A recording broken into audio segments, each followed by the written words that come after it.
What would you do if you found a desperate mother and her children hiding in the scorching heat, running from men who claimed to own their future? Cole Maddox, a lone rancher weathered by loss and silence, never expected that one blazing summer day would force him to choose between his quiet life and doing what's right. When he whispered those four words, "Come here, all of you," he didn't just offer shelter. He ignited a battle that would test everything he believed about justice, family, and second chances. Stay with me until the end of this story and comment the city you're watching from so I can see how far this tale has traveled. The heat was the kind that didn't just touch skin. It invaded, claimed, conquered. It rose from the sun-baked earth in shimmering waves, distorting the horizon until the world itself seemed to ripple and bend under its weight. Across the empty plains of Montana Territory, where settlements were sparse and mercy even sparser, the summer of 1882 pressed down like a hand determined to crush whatever life remained beneath it. Cole Maddox had learned long ago not to fight the heat.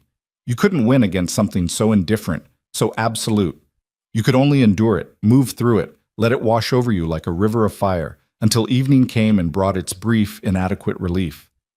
He rode his stallion, Ash, at an easy pace through the dusty main street of Redemption Falls. If you could call 3 buildings and a water pump a town. His hat sat low over his eyes, casting his weathered face in shadow, and his shirt clung to his back with sweat that had long since stopped evaporating. At 34, Cole carried the quiet weight of a man who'd seen enough to stop expecting surprises. His ranch, the Broken Creek, sat 5 miles northwest of this nothing place, and he came into town maybe twice a month for supplies he couldn't make or grow himself. Coffee, salt, nails, the occasional bottle of whiskey when the silence got too loud. He wasn't a man who needed much, and he'd built a life that reflected that philosophy, simple, solitary, sufficient. But on this particular day, as Ash's hooves kicked up small clouds of dust and the cicadas screamed their endless song in the cottonwoods, something felt different. Wrong, maybe. Or just off. Cole had spent enough years reading land, weather, and animals to trust his instincts, even when he couldn't name what they were telling him. He dismounted near the general store, looping Ash's reins loosely around the post. The horse immediately lowered his head into the shade, exhausted by the ride despite its leisurely pace. Cole ran a hand along the animal's neck, feeling the heat radiating from the dark coat. "Easy now," he murmured. "Get you water in a minute."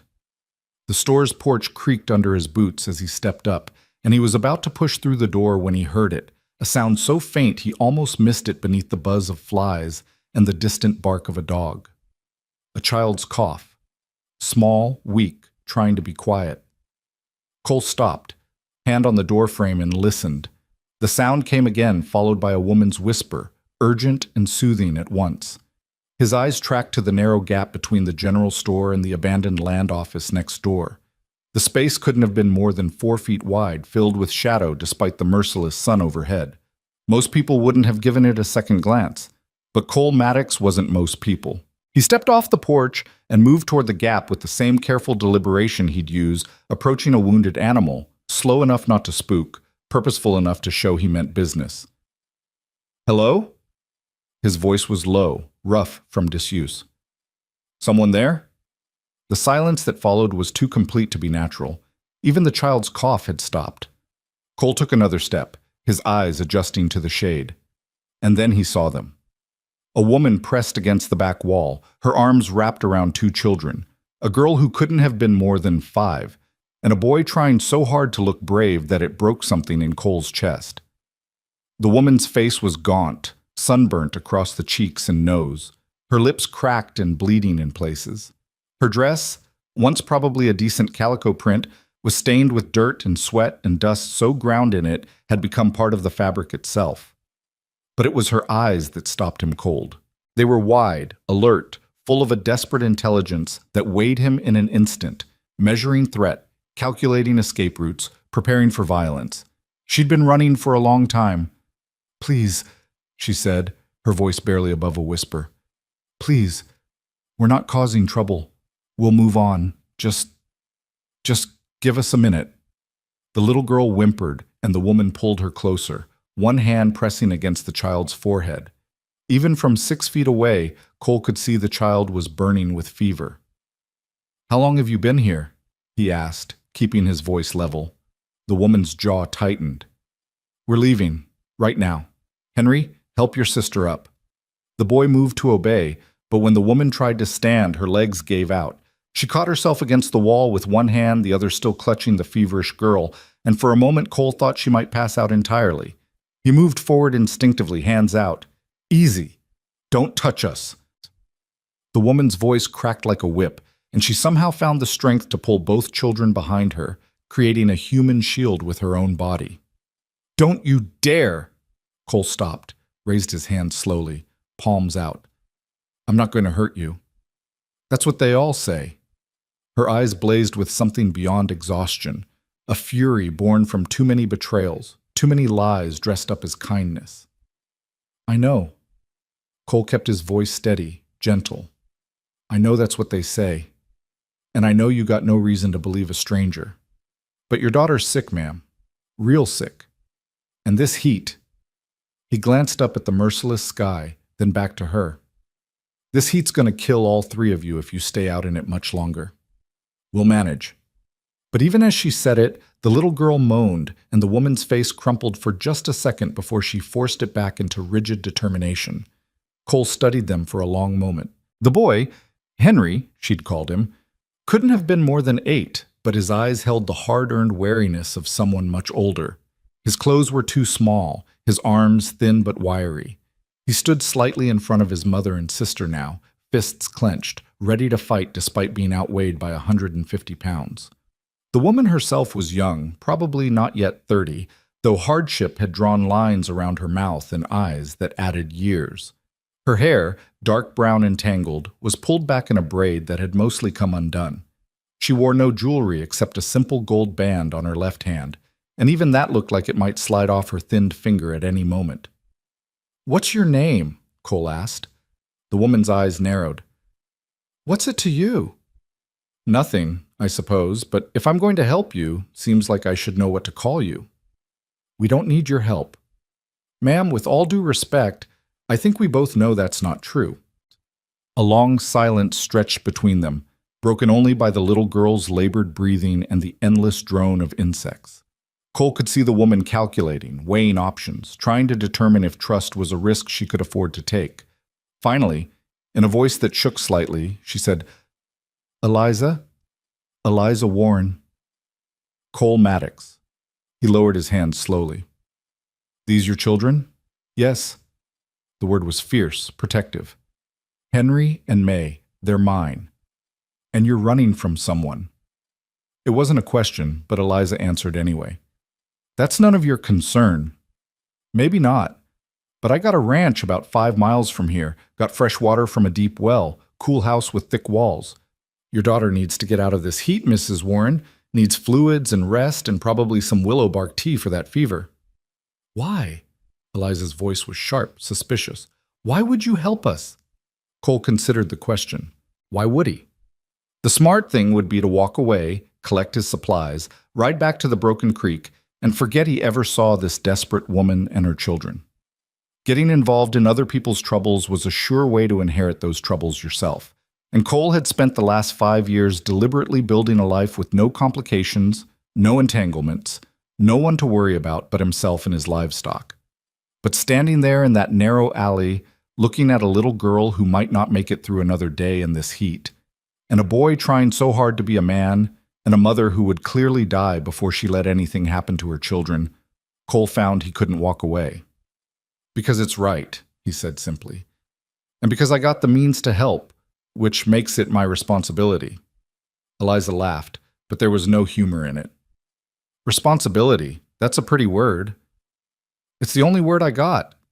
Cole took a small step forward, slowly, like he was approaching a wild horse. "Look, you don't know me, and you got no reason to trust me. I understand that. But your daughter's in a bad way, and the longer we stand here arguing, the worse she's getting. So here's what I'm offering. You come back to my ranch, rest for a day or two, get some food in your bellies, some water in your systems, let the little one recover, and then, if you want to move on, I'll give you supplies and point you in whatever direction you need to go. No questions asked, no strings attached." There are always strings, Eliza said bitterly. Not with me. Cole met her eyes steadily. I give you my word. Your word. She shook her head. What's that worth? Everything I got. Cole's voice was quiet but firm. It's all any of us got in the end, really. Our word and what we do with it. Another long silence. May coughed again, a wet, rattling sound that made Eliza close her eyes briefly. When she opened them again, they were bright with unshed tears. If you're lying, she said, her voice breaking slightly. If you're playing us somehow, I'm not. How do I know that? Cole slowly reached into his vest pocket, moving deliberately so she could see every motion. He pulled out a worn leather wallet and removed a small photograph, holding it out to her. This was my wife, Sarah, and our daughter Emma. Emma would have been about your May's age now. Eliza took the photograph with trembling fingers. The image showed a pretty woman with kind eyes standing beside a young girl who beamed at the camera with gap-toothed joy. Would have been? Eliza asked softly. Fever took them both, winter of '77. Same week. Cole's voice remained steady, but something raw flickered across his face. I know what it's like to watch someone you love slip away while you stand there helpless. I won't let that happen to your daughter, if I can prevent it. Not when I got the means to help. Eliza stared at the photograph for a long moment, then carefully handed it back. She looked down at May, then at Henry, then back at Cole. One night, she said finally. We stay one night, and then we leave. That's your choice to make. And no questions about where we came from or where we're going. Already told you, no questions. Eliza nodded slowly, then tried once more to stand. This time, Cole didn't ask permission. He simply stepped forward and scooped May up into his arms. The little girl was frighteningly light, her skin burning against his chest, even through his shirt.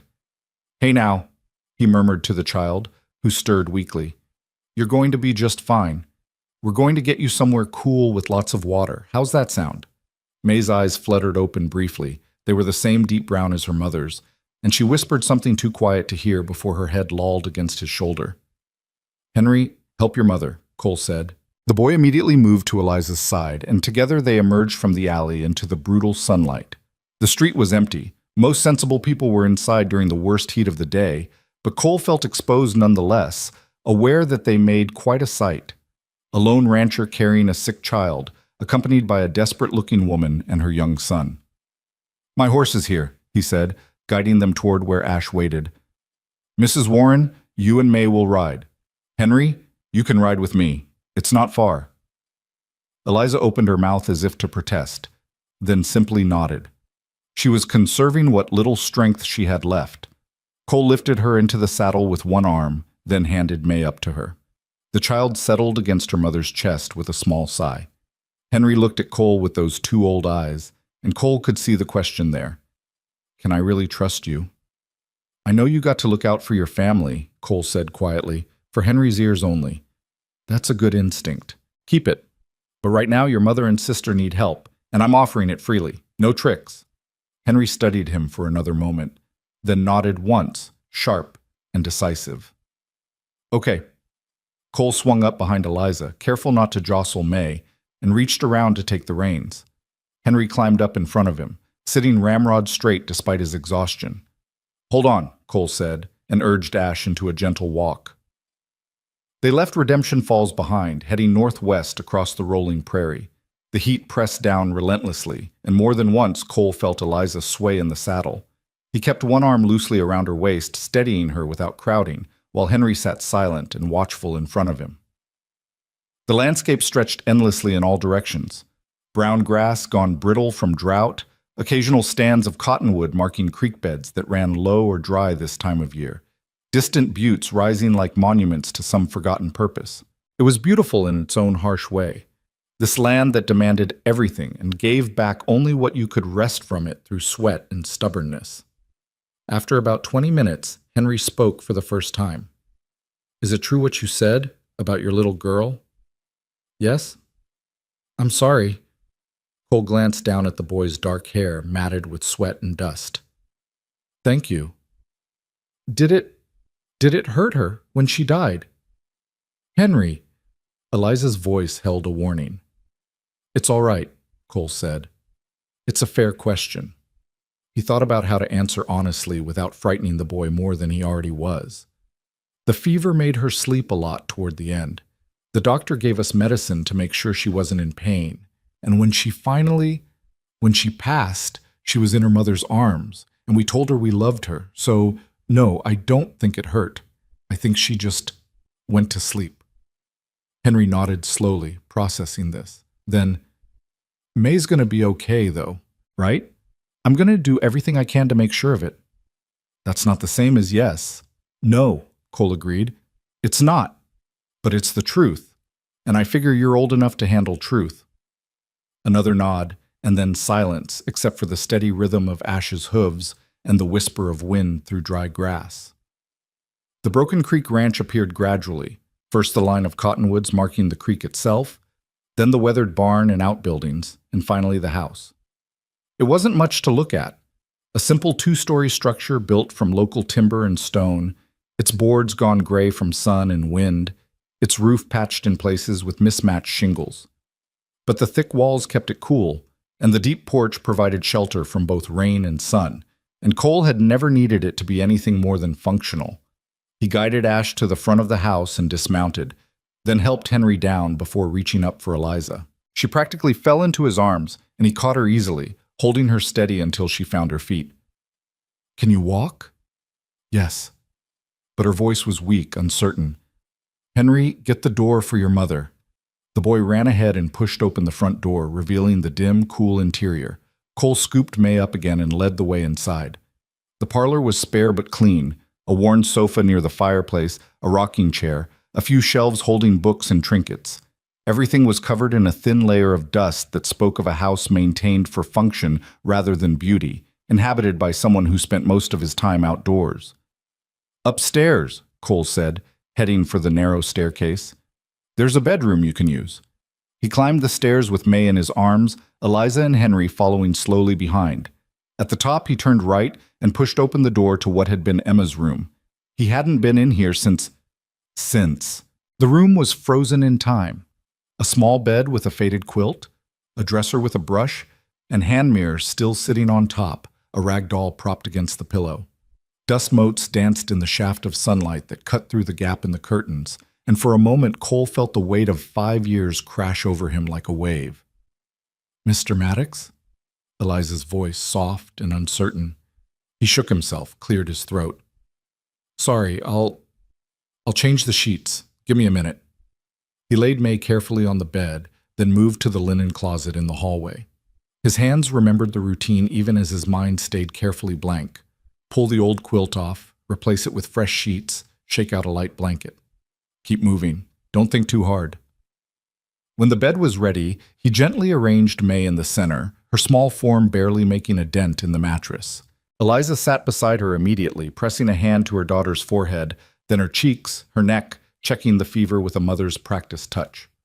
I'll get water, Cole said, and I've got willow bark in the kitchen. We'll make tea to bring that fever down. Thank you. Eliza didn't look up, all her attention focused on May. Cole headed back downstairs, Henry trailing behind him like a shadow. In the kitchen, a large room that took up most of the back of the house, Cole worked quickly, drawing fresh water from the pump at the sink, setting a kettle to boil on the stove, finding the jar of dried willow bark he kept for livestock ailments that worked just as well on humans.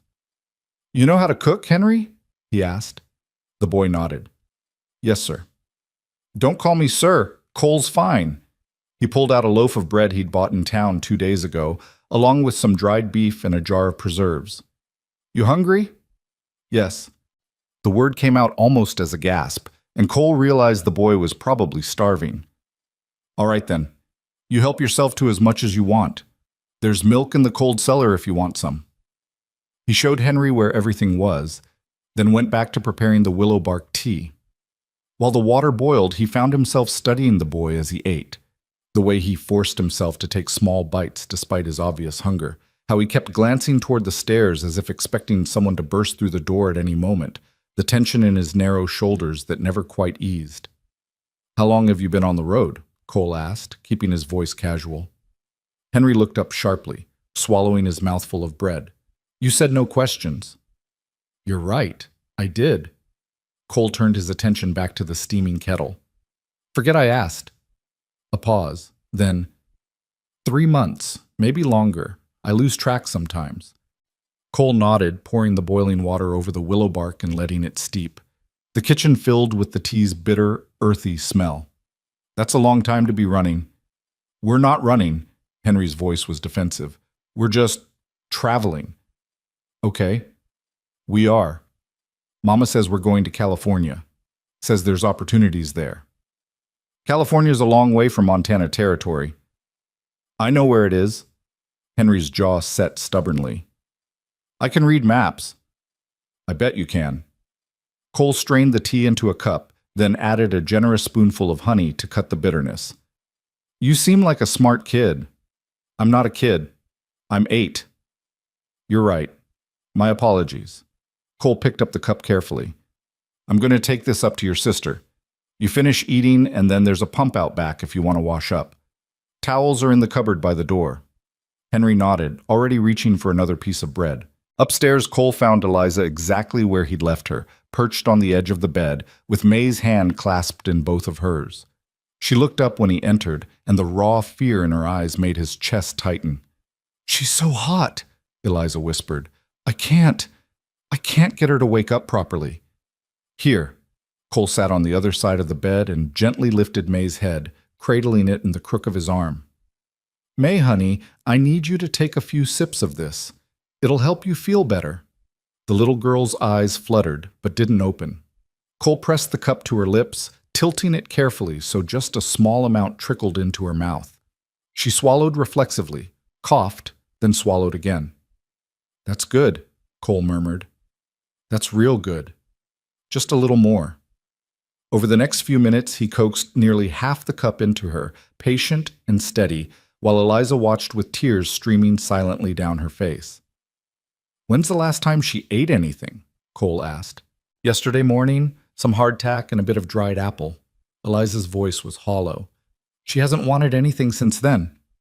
All right, we'll try some broth later once the tea starts working on the fever, and we'll keep getting fluids into her. That's the most important thing right now. Eliza nodded, wiping at her eyes with the back of her hand. I'm sorry. I don't usually fall apart like this. You're not falling apart. You're being a mother.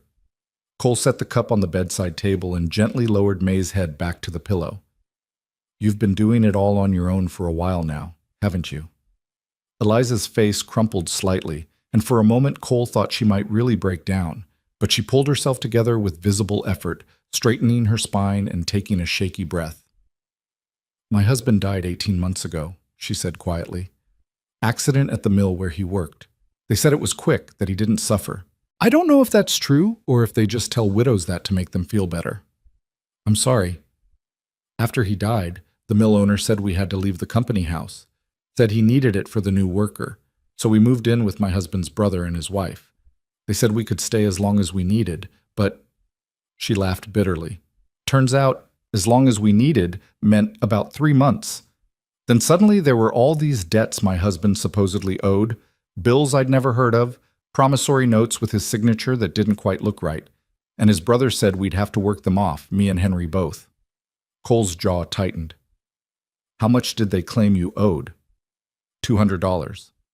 Eliza's hands clenched in her lap. $200 that appeared out of nowhere 6 months after my husband died. And when I questioned it, when I asked to see proof of these debts, his brother got angry. Said I was calling him a liar. Said family takes care of family, and if I wasn't willing to do my part, maybe I should just take my children and leave. So you left. I took what I could carry, and we walked out in the middle of the night. She looked down at May's flushed face.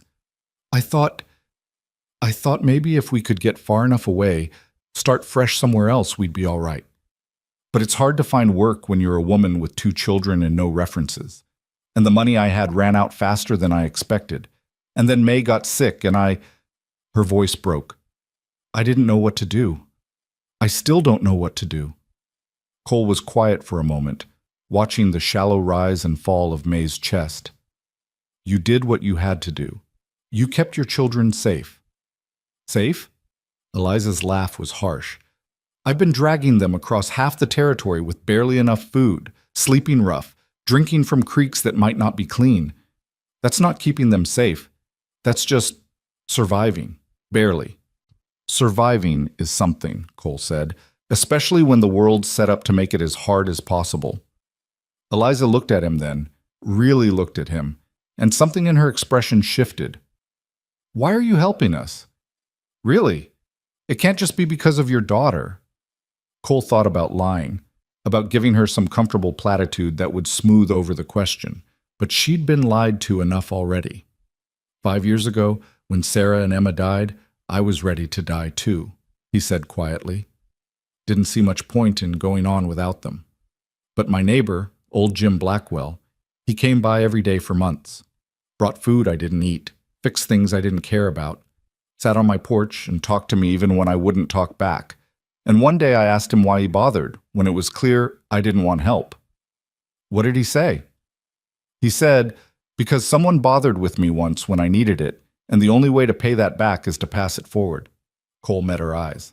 I don't know if helping you and your children makes up for Jim helping me, but I figure it's a start. Eliza held his gaze for a long moment, then nodded slowly. Thank you for being honest. It's all I know how to be. A sound from downstairs, the back door opening, then closing. Henry's footsteps crossing the kitchen floor. I should go check on him, Eliza said, but she didn't move, her eyes fixed on May. You stay here. Rest. I'll look after Henry. I can't just... Yes, you can. Cole stood, heading for the door. You're exhausted, Mrs. Warren. When's the last time you slept? I don't remember. Then sleep now. I'll wake you if May needs you, but right now the best thing you can do for her is let your body recover so you have the strength to take care of her properly. Eliza looked like she wanted to argue, but exhaustion won out. She kicked off her worn boots and lay down on the bed beside May, curling her body protectively around her daughter. Just an hour, she murmured, already half asleep. Take as long as you need. Cole closed the door quietly behind him and headed back downstairs. The afternoon wore on, the heat refusing to break despite the lengthening shadows. Cole found Henry in the barn, standing near Ash's stall with his hand outstretched, letting the horse sniff his palm.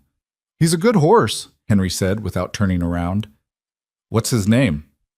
Ash. On account of his color. Makes sense. Henry's hand moved to stroke the horse's nose. We had a horse once, before Pa died. A mare named Daisy. She was old and slow, but she was gentle. Uncle sold her after we came to stay with him. Said she wasn't worth the feed. Cole leaned against a support post, studying the boy. You know much about horses? Some. Pa taught me how to brush them down, how to clean their hooves. Said a man who can handle horses is never out of work. Your pa was right about that. Henry was quiet for a moment, then said, Is my sister going to die? The question was asked in the same tone Henry might use to ask about the weather, calm, factual, braced for bad news. It was the voice of a child who'd already lost too much and was preparing to lose more. I don't think so, Cole said honestly. The fever's bad, but she's young and strong. With rest and water and the willow bark tea, I think she'll pull through. But you don't know for sure. No, I don't know for sure. Nobody does. Henry nodded, accepting this. Mama's scared. She tries to hide it, but I can tell. Being scared doesn't make her weak. It makes her human. I'm scared too. Henry's voice dropped to barely above a whisper. But I can't show it, because then Mama gets more scared, and May doesn't understand what's happening half the time anyway, so someone has to be brave. Cole pushed off from the post and walked over to stand beside the boy. You want to know a secret? Henry looked up at him. Being brave doesn't mean not being scared. It means being scared and doing what needs to be done anyway. Cole put a hand on Henry's shoulder, feeling the thin bones beneath his palm. You've been taking care of your family for months now, keeping them safe, staying strong even when you were probably terrified. That's the bravest thing I can think of. And it's okay to be tired of being brave. It's okay to let someone else carry that weight for a while. Henry's face crumpled, and suddenly he was crying, deep, wrenching sobs that shook his whole body. Cole did the only thing he could think of. He pulled the boy into a hug, letting him cry against his chest while Ash watched with dark, gentle eyes. "It's all right," Cole murmured. "Let it out. You're safe here. I've got you." Henry cried for a long time, months of fear and exhaustion and grief pouring out all at once. Cole just held him, steady and silent, until the sobs gradually quieted into hiccups and then to shaky breaths. "Sorry," Henry mumbled into Cole's shirt. "Nothing to be sorry for." "I got your shirt all wet. It'll dry." Cole released him gently, giving the boy space to step back and wipe at his face with his sleeve. "Feel better?" Henry considered this, then nodded. "Yeah, a little." "Good. Now, I don't know about you, but I'm hungry enough to eat a horse. Not Ash, though. Different horse." A small smile tugged at Henry's lips despite everything. "That's a stupid joke." "You're right. It is. But it made you smile, so I'm counting it as a win." Cole headed for the barn door. "Come on, let's see about getting some supper together." They worked side by side in the kitchen as evening fell, Cole teaching Henry how to make biscuits while a pot of vegetable stew simmered on the stove. The boy was quick to learn, his hands nimble despite their small size, and Cole found himself thinking about what it might have been like to teach these things to his own daughter, if she'd lived. The thought brought the familiar ache, but it was gentler now, worn smooth by time like a river stone. "Can I ask you something?" Henry said, carefully cutting the biscuit dough into circles with a tin cup. "Sure. Why do you live all the way out here by yourself?" Cole stirred the stew, considering his answer. "After my wife and daughter died, I found I didn't much like being around people anymore. Too many questions, too many pitying looks. Out here it's just me and the land and the animals. They don't ask me how I'm doing or tell me time heals all wounds or any of that. Does it? Heal wounds, I mean, time. I don't know, it does something. The pain doesn't go away exactly, but it changes. Gets easier to carry." Cole glanced at the boy. "You thinking about your pa?" Henry nodded. "Sometimes I can't remember his face exactly. I know what he looked like, but when I try to picture him, it's all fuzzy. That makes me feel bad, like I'm forgetting him." "You're not forgetting him. You remember the important things. That he loved you. That he taught you about horses. That he wanted you to have a good life. That's what matters. Not whether you can picture his face perfectly." "I guess." They finished preparing the meal in companionable silence, and Cole carried a tray upstairs while Henry set the table. He knocked softly on Emma's door. He was going to have to start thinking of it as Eliza's room if they stayed more than tonight, and opened it when he heard a quiet, "Come in." Eliza was awake, sitting up with May's head in her lap. The little girl's eyes were open, clearer than they had been earlier, and when she saw Cole, she managed a small smile. "There she is," Cole said, pleased. "Feeling better?" "Thirsty," May whispered. "Well, I can fix that." He set the tray on the dresser and poured a cup of water from the pitcher he'd brought up earlier. May drank deeply, some of it spilling down her chin, but she managed to empty half the cup before lying back with a sigh. "The fever's down," Eliza said, wonder in her voice. "Not gone, but definitely down. Willow bark works fast when you catch it in time." Cole handed her a bowl of stew. "You should eat, both of you." "I'm not hungry," May murmured, already drifting back to sleep.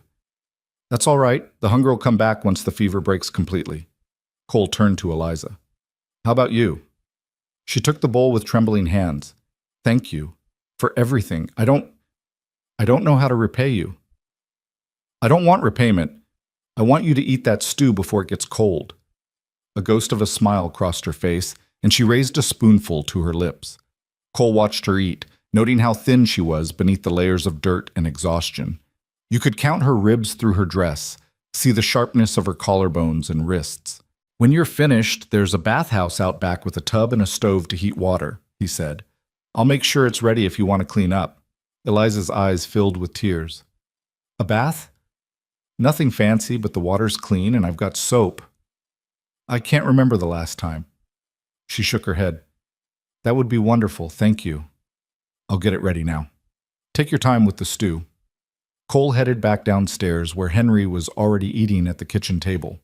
He joined the boy and they shared their meal in easy quiet, the kind that comes from being too tired for unnecessary conversation but comfortable enough not to need it.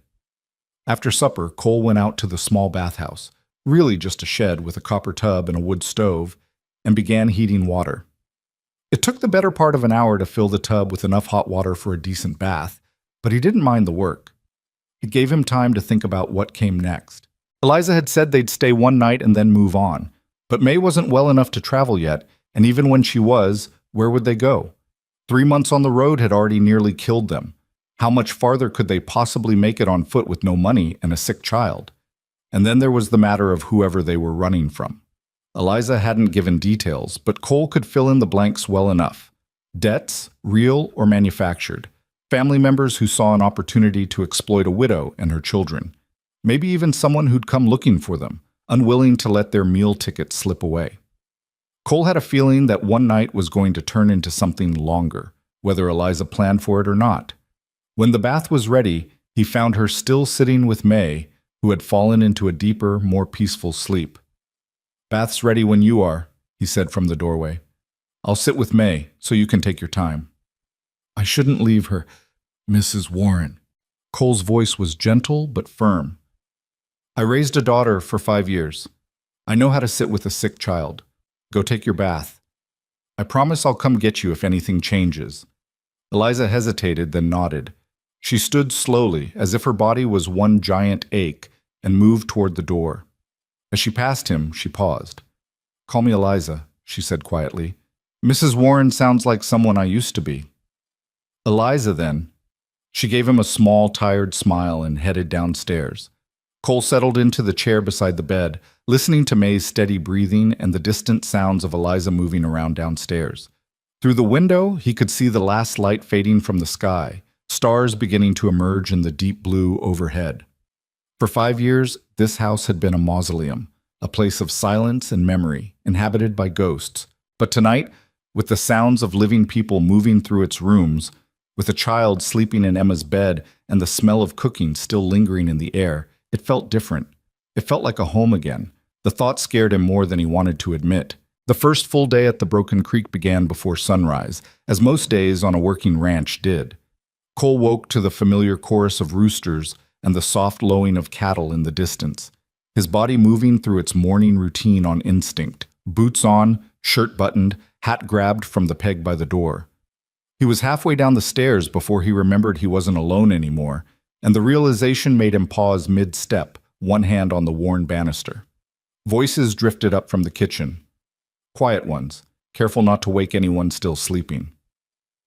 He found Eliza standing at the stove, her back to him, stirring something in a pot. She'd changed into a clean dress, one of Sarah's old ones that Cole had pulled from a trunk last night, unable to watch her put that filthy calico back on after her bath. It hung loose on her thinner frame, but the deep green color brought out the warmth in her skin, and her hair, freshly washed and braided, caught the lamplight like polished wood. Henry sat at the table, already dressed, watching his mother with those solemn eyes. "Morning," Cole said, and Eliza jumped, nearly dropping the spoon. "Oh, I'm sorry, I didn't mean to." She gestured helplessly at the stove. "You've done so much for us already, and I thought the least I could do was make breakfast, but I should have asked first. I wasn't thinking—" "Eliza," Cole's voice cut through her rambling gently. "It's fine, more than fine. I appreciate it." She let out a breath, some of the tension leaving her shoulders. "I found oatmeal in the pantry, and there were eggs. I hope that's all right." "It's perfect." He moved to the coffee pot, which was already brewing, and poured himself a cup. The smell alone was enough to finish waking him up. "How's May?" "Still sleeping. Her fever broke completely around 3 this morning." Eliza's smile was tremulous but genuine.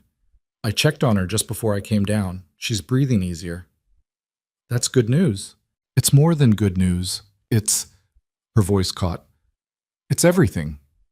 Cole nodded, understanding what she couldn't quite say, that for a few terrible hours yesterday, she'd thought she might lose her daughter, and now, in the cool light of morning, May was going to be all right.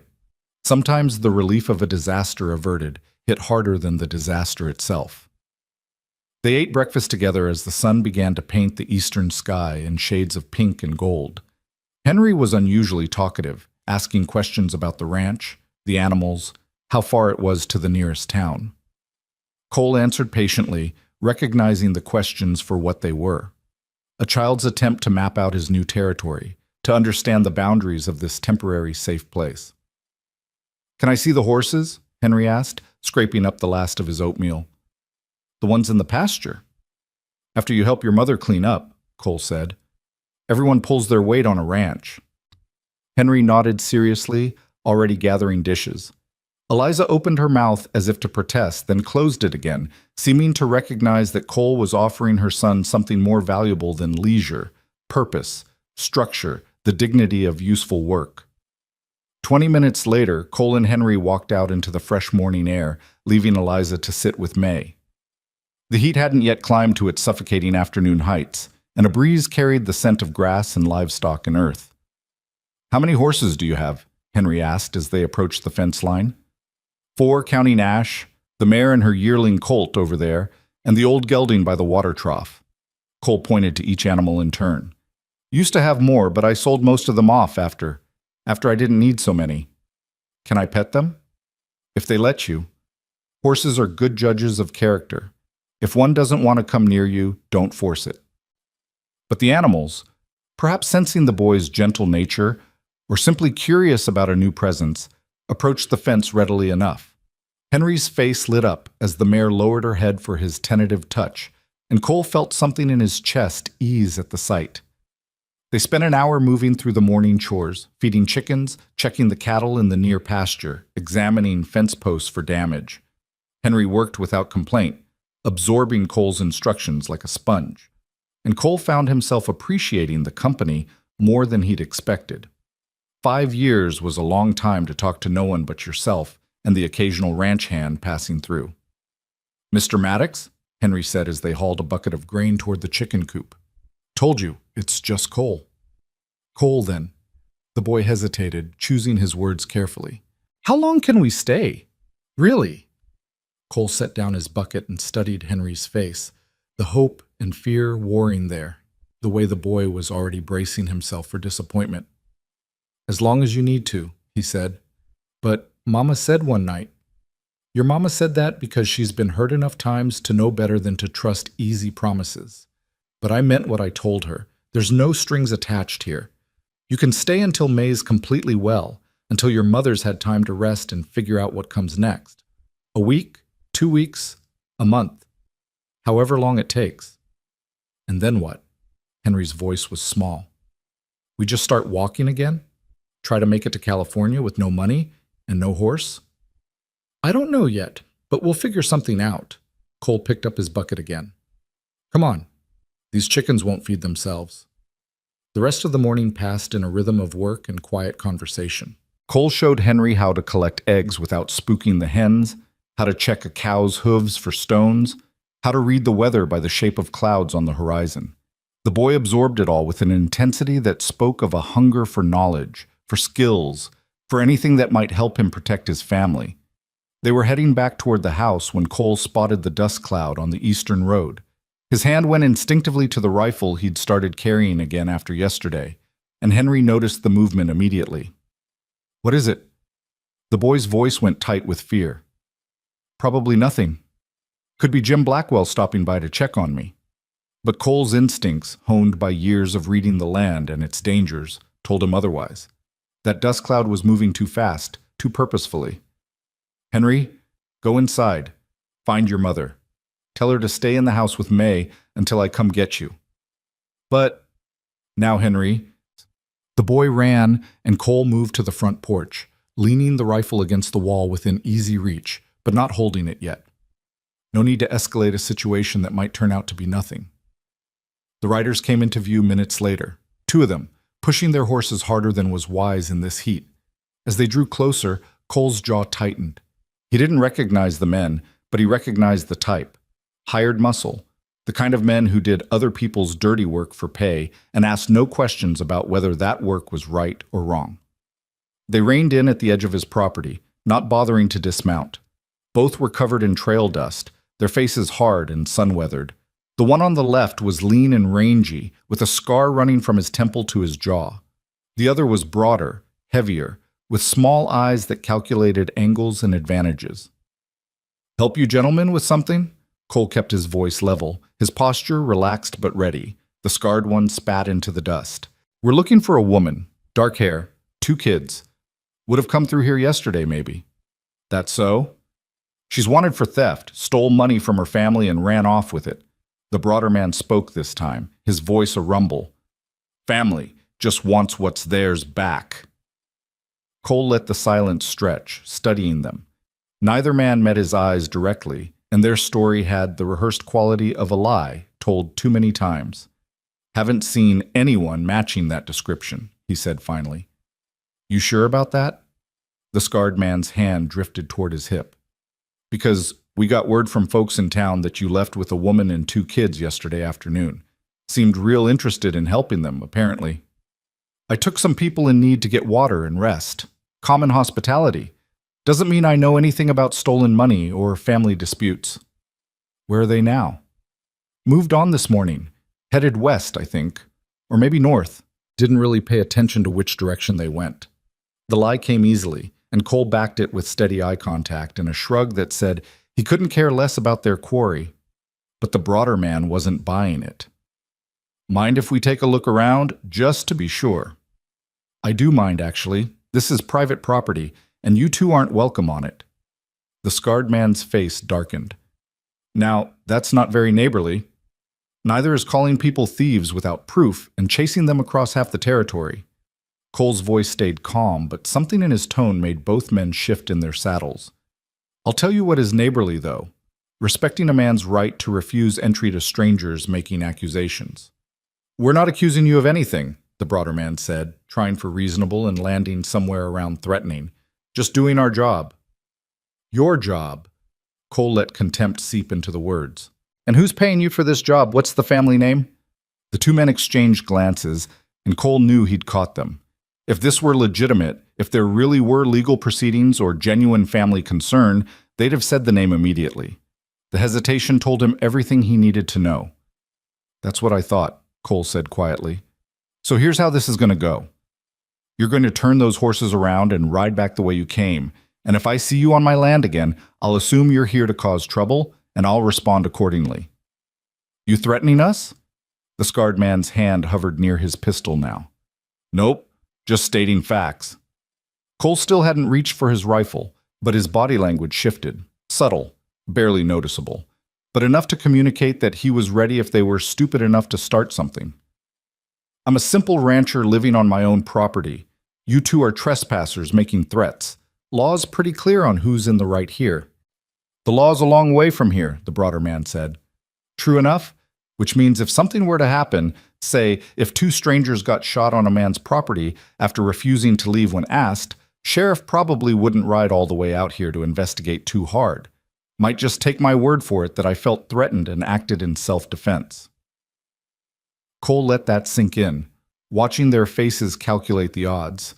They were tough men, used to intimidating people, but they weren't stupid. 2 against 1 might seem like good odds until you factored in that the one was on his own land with cover and high ground, while they were sitting exposed on tired horses.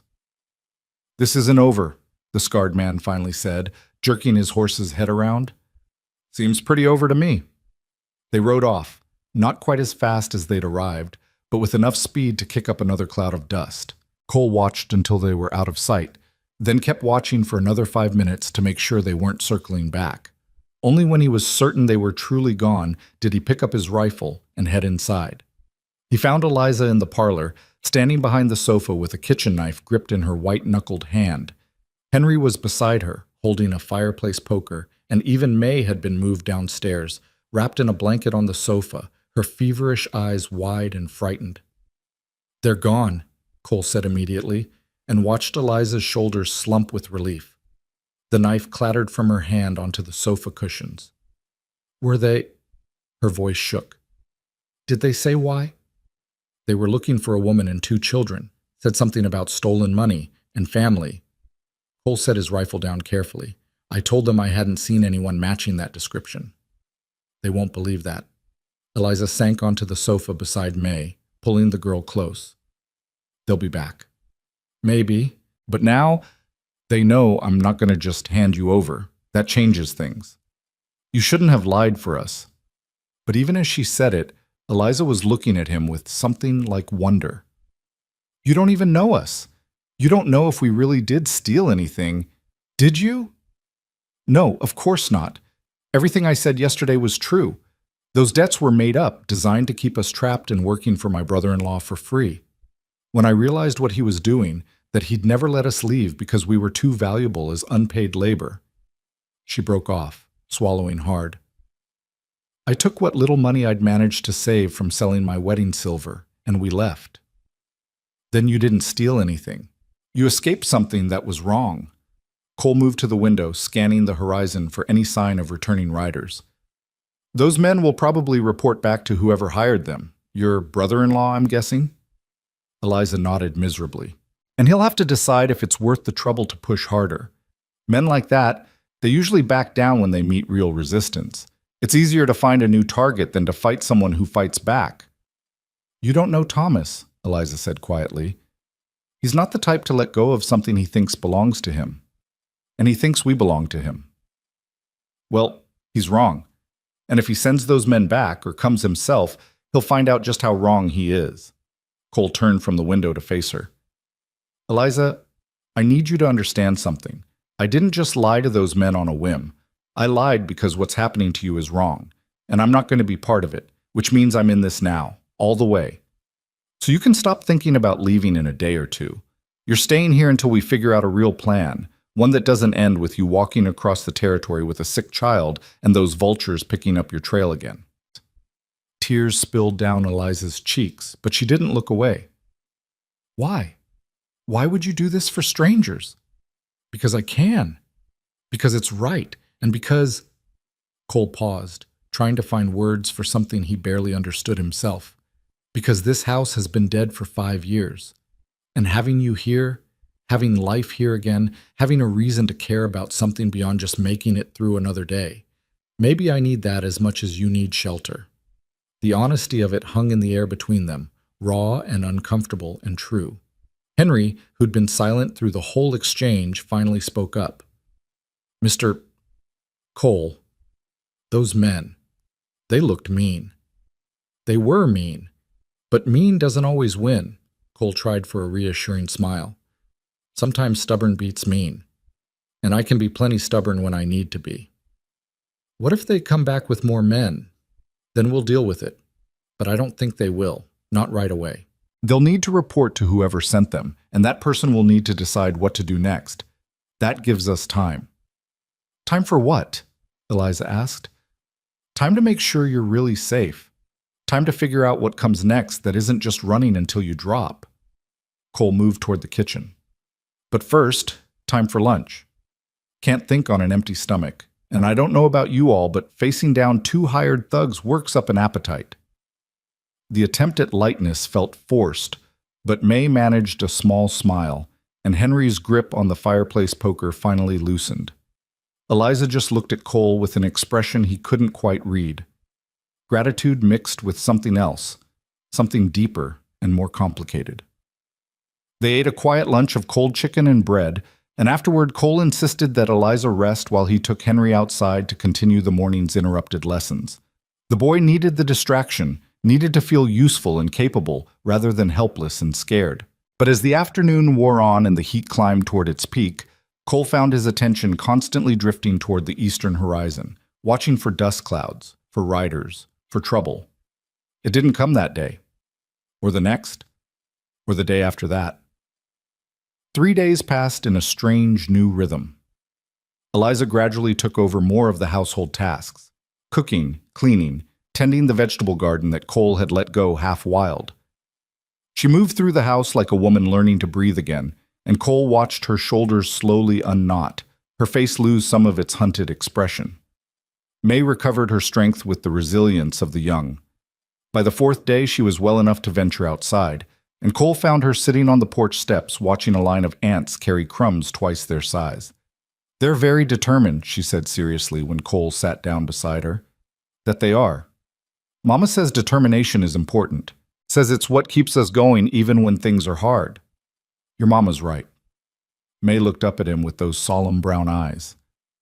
"Are you determined too?" I suppose I am. That's good. She went back to watching the ants. Henry says you're a good man. He says you're helping us even though you don't have to, which makes you better than most people. Cole's throat tightened. Henry's a smart kid. He is. He takes care of us. Sometimes I think he forgets he's supposed to be a kid too. May traced an ant's path with her finger, not quite touching it. I'm glad we found you. Or you found us. I don't remember exactly how it happened. I'm glad too. That evening, after the children were in bed, Cole and Eliza sat on the porch while the last light drained from the sky. The heat had finally broken slightly, and a cool breeze carried the smell of coming rain. I've been thinking, Eliza said, not looking at him, about what you said, about staying until we figure out a real plan. All right? I don't have much to offer in return for your hospitality. No money, obviously. But I can work. I'm good with accounts. I used to help my husband with the mill's books. And I can sew, cook, clean, whatever you need.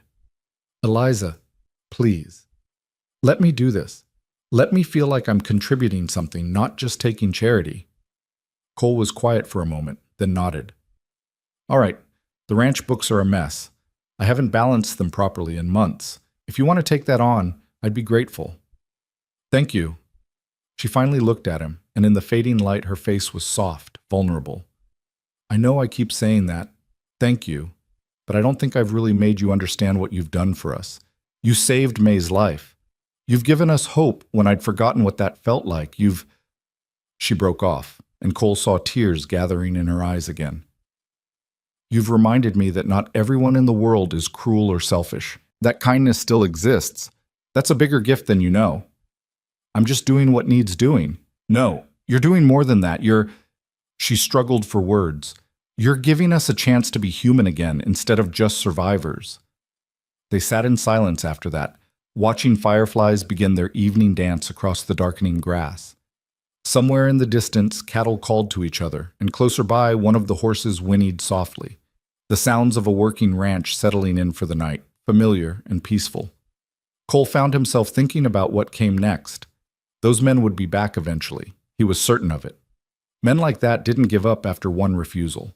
They'd return with more people, or with legal papers, real or forged, or they'd try something sneaky like waiting for Cole to leave and then approaching Eliza directly. He needed to be ready, needed to have a plan beyond just standing his ground and hoping his stubbornness would be enough. Tomorrow, he said, I think I'll ride into town. Talk to the sheriff, let him know what's happening. Get it on record that you're under my protection. Eliza tensed. What if the sheriff sides with Thomas? What if he has papers? Then we'll deal with it, but at least we'll know what we're facing. Cole looked over at her. Right now, we're operating blind. That needs to change. All right? She nodded slowly. You're right. We can't just hide here forever. You're not hiding. You're recovering. There's a difference. The next morning, Cole saddled Ash and prepared for the ride into Redemption Falls. Eliza watched from the porch, worrying her lower lip between her teeth, while Henry stood at Ash's head, stroking the horse's nose. You'll be careful, Eliza called. Always am. And if those men are in town, then I'll handle it. Cole swung into the saddle, settling his weight with practiced ease. Henry, you're the man of the house while I'm gone. You take care of your mother and sister. Henry straightened, nodding seriously. Yes, sir. Cole. Yes, Cole. The ride to town took about an hour at an easy pace, giving Cole plenty of time to think about what he'd say to Sheriff Tom Crawford. Tom was a decent enough man, honest within the limits of his position, but he was also practical. He wouldn't want trouble if he could avoid it, and he might not see the point in protecting a woman with no legal standing from a man claiming to be her family. Cole would have to make him see it differently. Redemption Falls looked exactly as it had a week ago. 3 buildings baking under the merciless sun, a handful of people moving through their business with the slow caution of those trying to avoid heat stroke. Cole tied Ash in the shade and headed for the sheriff's office, a small structure wedged between the general store and what optimistically called itself a saloon. Tom Crawford was at his desk, paperwork spread out in front of him, a cup of coffee gone cold at his elbow. He looked up when Cole entered, surprise crossing his weathered face. Cole Maddox, don't usually see you in town twice in 1 week. Something wrong? Depends on your definition of wrong. Cole took off his hat, turning it in his hands. Need to talk to you about a situation at my ranch. All right. Tom leaned back in his chair, which creaked under his weight. What kind of situation?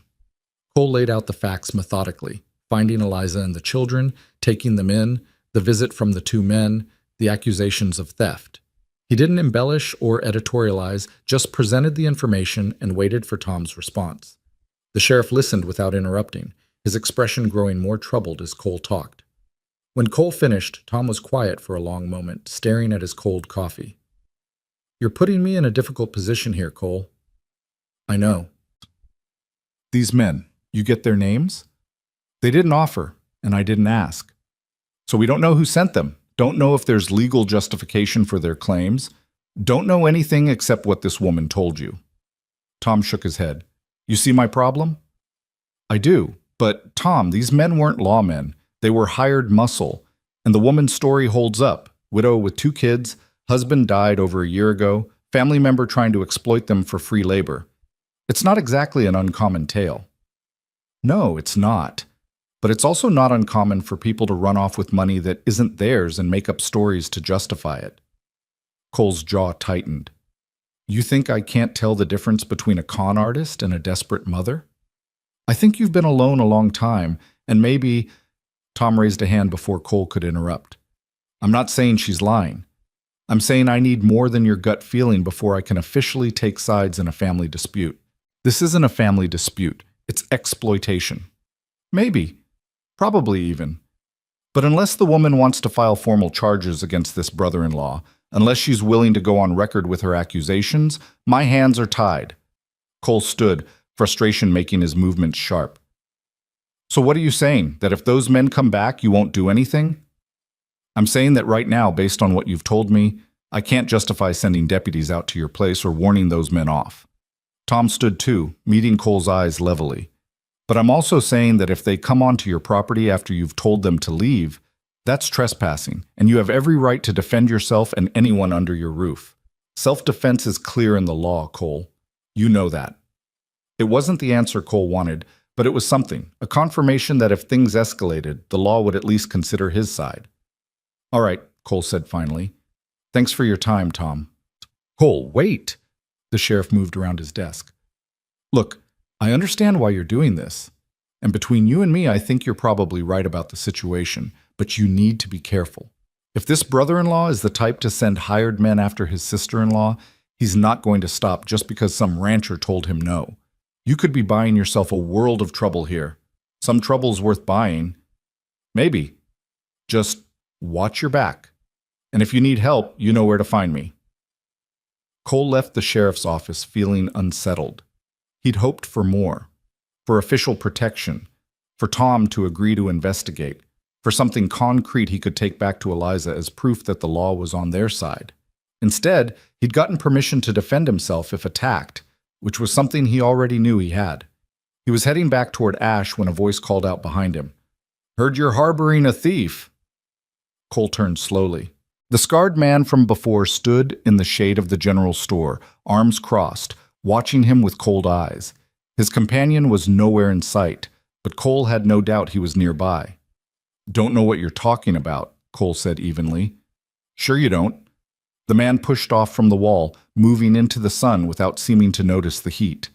See, my employer's getting impatient, wants his property returned. His property? That's right, the woman, the kids, and the money she stole.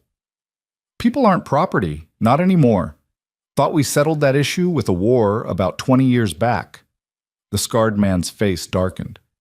You think you're clever, rancher? No, I think I'm right. And I think you should tell your employer that if he wants to discuss anything with Mrs. Warren, he can file his complaints with the law. Otherwise, he can leave her alone. It's Mr. Warren, actually, her brother-in-law. And he's tried being reasonable, tried asking nicely for her to come home and settle her debts. But she ran instead, and that makes this a different kind of conversation. Cole stepped closer, letting his voice drop. Here's the thing. I don't care who your employer is. I don't care what claims he thinks he has. The woman and her children are under my protection now, and they're staying that way until they decide otherwise. You come near my property again, and we'll have more than a conversation. That a threat? That's a promise. They stood 3 feet apart, both men calculating angles and odds. The street around them had gone quiet. People had noticed the confrontation and were staying well back, not wanting to get caught in whatever might happen next. Finally, the scarred man smiled, but there was no humor in it. "You're making a mistake, Maddox. A big one. Wouldn't be my first." The man turned and walked away, and Cole watched him go with his heart pounding harder than he wanted to admit. That had been a direct threat, barely veiled, and it meant that Eliza's brother-in-law, Thomas Warren, wasn't backing down. Things were about to get worse before they got better.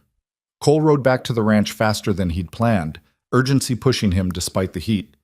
He needed to tell Eliza what had happened, needed to make sure she understood that this wasn't over, that her brother-in-law was escalating. But when the ranch came into view, everything looked peaceful. Eliza hanging laundry on the line behind the house, Henry working in the garden, May playing with a kitten that had wandered in from the barn. The domestic scene made his chest ache with something he couldn't name. Eliza saw him coming and set down her laundry basket, shading her eyes against the sun. Cole could see the tension in her posture, the way she held herself ready for bad news. He dismounted and told her everything. The conversation with the sheriff, the confrontation with the scarred man, Thomas Warren's name finally attached to the pursuit. She listened without interrupting, her face growing paler with each detail. "He won't stop," she said when Cole finished. "Thomas never stops when he thinks he's been wronged. And me leaving with the children, refusing to work off those fake debts. In his mind, that's the worst kind of betrayal." "Then we need to be ready." "For what?" "Cole, you can't fight off an army if he decides to send one." "No, but I can make it costly enough that he decides it's not worth the effort." Cole took her hands, feeling how cold they were despite the heat. "Eliza, listen to me. We're not helpless here. We've got supplies, defensible ground, and the law says I can protect my property. More than that, we've got time to prepare." "Prepare how?" "I have friends. Jim Blackwell, the neighbor I told you about. A few other ranchers in the area who owe me favors. I'll ride out tomorrow, let them know what's happening, ask them to keep an eye out. Thomas Warren might be willing to send hired men after a lone woman and her children, but he'll think twice about going after a rancher with allies." Hope flickered in Eliza's eyes, cautious and fragile. "You'd really do that? Call in favors for us?" "I would. I will." Cole squeezed her hands gently before releasing them. "You're not alone in this anymore. The sooner Thomas Warren understands that, the sooner he'll back off. And if he doesn't, then we'll cross that bridge when we come to it. But Eliza?" He waited until she met his eyes. "I need you to trust me. Really trust me. Can you do that?" She studied his face for a long moment, and Cole wondered what she saw there. If she could read the determination he felt, the unexpected fierceness of his desire to protect her and her children, the way her presence had woken something in him he'd thought died with Sarah and Emma. "Yes," she said finally. "I can do that. I do trust you." The words settled between them, weighted with meaning neither of them was quite ready to examine. That evening, after another shared meal and after the children had gone to bed, Cole sat on the porch with his rifle across his knees, watching the darkness and thinking about what came next. He heard the door open behind him, felt Eliza's presence before she spoke. "You don't have to stay up all night guarding us," she said softly. "Not planning to stay up all night, just until I'm satisfied no one's coming tonight." She sat down beside him, wrapping a shawl around her shoulders against the evening chill. They sat in companionable silence for a while, listening to the night sounds, crickets, distant coyotes, the soft shuffle of horses in the barn. "Thank you," Eliza said eventually. "I know I keep saying it, but you don't need to keep thanking me." "Yes, I do. Because what you're doing, it's extraordinary. And I need you to know that I see it, that I understand what you're risking for people you barely know." Cole turned to look at her, finding her face soft and open in the moonlight. "I know you better than you think. I know you're strong and smart, and you'd do anything for your children. I know you're scared, but you won't let that fear paralyze you. I know you've been hurt, but you haven't let it make you cruel. That's enough. That's more than enough." Eliza's breath caught, and for a moment Cole thought she might cry. But instead, she reached over and took his hand, threading her fingers through his. "You're a good man, Cole Maddox. Better than you probably think you are." He didn't know how to respond to that, so he just held her hand and watched the stars wheel slowly overhead and let himself imagine, just for a moment, what it might be like if this wasn't temporary, if she and the children stayed not just until the danger passed, but longer, permanently, making this dead house live again. It was a dangerous thought, one that could lead to all kinds of complications and heartbreak. But sitting there with Eliza's hand warm in his, Cole found he didn't care about the danger. Some risks, he was beginning to learn, were worth taking. The morning after their conversation on the porch, Cole rode out before dawn to visit Jim Blackwell. The old rancher's property lay 8 miles to the southwest, tucked into a valley where a spring-fed creek ran year-round, even in the worst droughts. Cole had known Jim for nearly 15 years, ever since he'd first bought the Broken Creek, and the man had proven himself a friend in the truest sense during those dark months after Sarah and Emma died. If anyone would help without asking too many questions, it would be Jim. The sun was just clearing the horizon when Cole spotted Jim's weathered barn and the small herd of cattle grazing in the pasture beyond. Smoke rose from the chimney of the main house, and Cole could smell coffee and bacon on the morning air. His stomach growled, reminding him he'd skipped breakfast in his hurry to leave. Jim emerged onto his porch before Cole even dismounted, a coffee cup in one gnarled hand and a rifle in the other. The old man relaxed when he recognized his visitor, leaning the rifle against the doorframe. "Cole Maddox, as I live and breathe, twice in 1 month. Must be something important to get you socializing this much." Jim's voice was rough with age and years of shouting over cattle, but his eyes were sharp and knowing. "Need to talk to you about a situation, Jim." "Figured as much. Come on in. Coffee's hot, and Martha's got enough breakfast for an army." Inside, Jim's wife, Martha, fussed over Cole like she always did, piling his plate high with eggs and bacon and fresh biscuits while clucking about how thin he'd gotten. Cole ate gratefully while Jim watched him with that patient, assessing gaze that missed nothing. When Martha finally left them alone to tend to her garden, Jim leaned back in his chair and said, "All right, out with it." Cole told him everything, starting with finding Eliza and the children behind the general store and ending with yesterday's confrontation in town. Jim listened without interrupting, his weathered face growing more troubled as the story unfolded. "So let me make sure I understand," Jim said when Cole finished. "You've taken in a woman and her kids who are being hunted by her brother-in-law's hired men. This brother-in-law, Thomas Warren, is claiming she stole from him, but you believe she's telling the truth about manufactured debts. And now you're preparing for these men to come back with more force. That's about the size of it." Jim was quiet for a long moment, staring into his coffee cup like it held answers. Finally, he looked up and said, "You know what you're getting into here, Cole." "I have some idea." "I don't think you do. Men like this Thomas Warren, men who treat family like property, they don't back down easy, especially when someone makes them look weak in front of their hired help." Jim shook his head. "This could get ugly, real ugly." "I know. And you're still willing to stand between this woman and whatever's coming?" Cole met Jim's eyes steadily. "I am. Why? And don't give me that line about it being the right thing to do. There's something else here. I can see it on your face." Cole was quiet, trying to find words for feelings he barely understood himself. "That house has been a tomb for 5 years, Jim. You know that better than anyone. But having them there, Eliza and Henry and little May, it's like someone opened all the windows and let the air in again. I can breathe there now. Does that make sense?" "More than you probably want it to." Jim's expression softened. "You're sweet on her." "I barely know her." "Doesn't always take long, especially when you've been alone as long as you have." Jim stood, moving to refill both their coffee cups. "I'm not judging, mind you. Just want to make sure you understand what you're really protecting here. It's not just about doing right by strangers anymore, is it?" "Maybe not, but that doesn't change the fact that they need help." "No, it doesn't." Jim returned to his seat, wrapping his hands around his cup. "All right, what do you need from me?" Relief flooded through Cole. "Just eyes and ears, mostly. If you see strangers asking questions or riders heading toward my place, send word. And if things go sideways, if I send Henry or one of the others to fetch you, I need to know you'll come." With my rifle and whoever else I can round up. Jim nodded firmly. You've got my word on that, and I'll ride over to the Patterson place this afternoon. Let them know what's happening. Tom Patterson owes you for helping with his barn raising last year. He'll stand with you if it comes to that.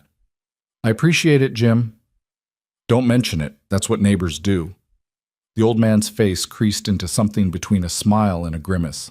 Besides, I never did like the idea of men thinking they can chase women and children across the territory like they're hunting animals. Sits wrong with me. Cole finished his coffee and stood, anxious to get back to the ranch. He'd been gone nearly 3 hours already, and every minute away made him uneasy. But as he headed for the door, Jim called after him. Cole? One more thing. Yeah? Don't let this Thomas Warren catch you somewhere vulnerable. Men like that, they'll wait until you're away from the ranch, then move in on the woman and kids when there's no one to stop them. Keep your guard up. All the time. The warning lodged in Cole's chest like a stone. I will. He rode back faster than he'd come, pushing Ash harder than he liked, but unable to shake the anxiety that had taken root in his gut. Jim's words kept echoing in his head. They'll wait until you're away from the ranch, then move in when there's no one to stop them. Cole had been a fool to leave them alone all morning. What if the men had already come back?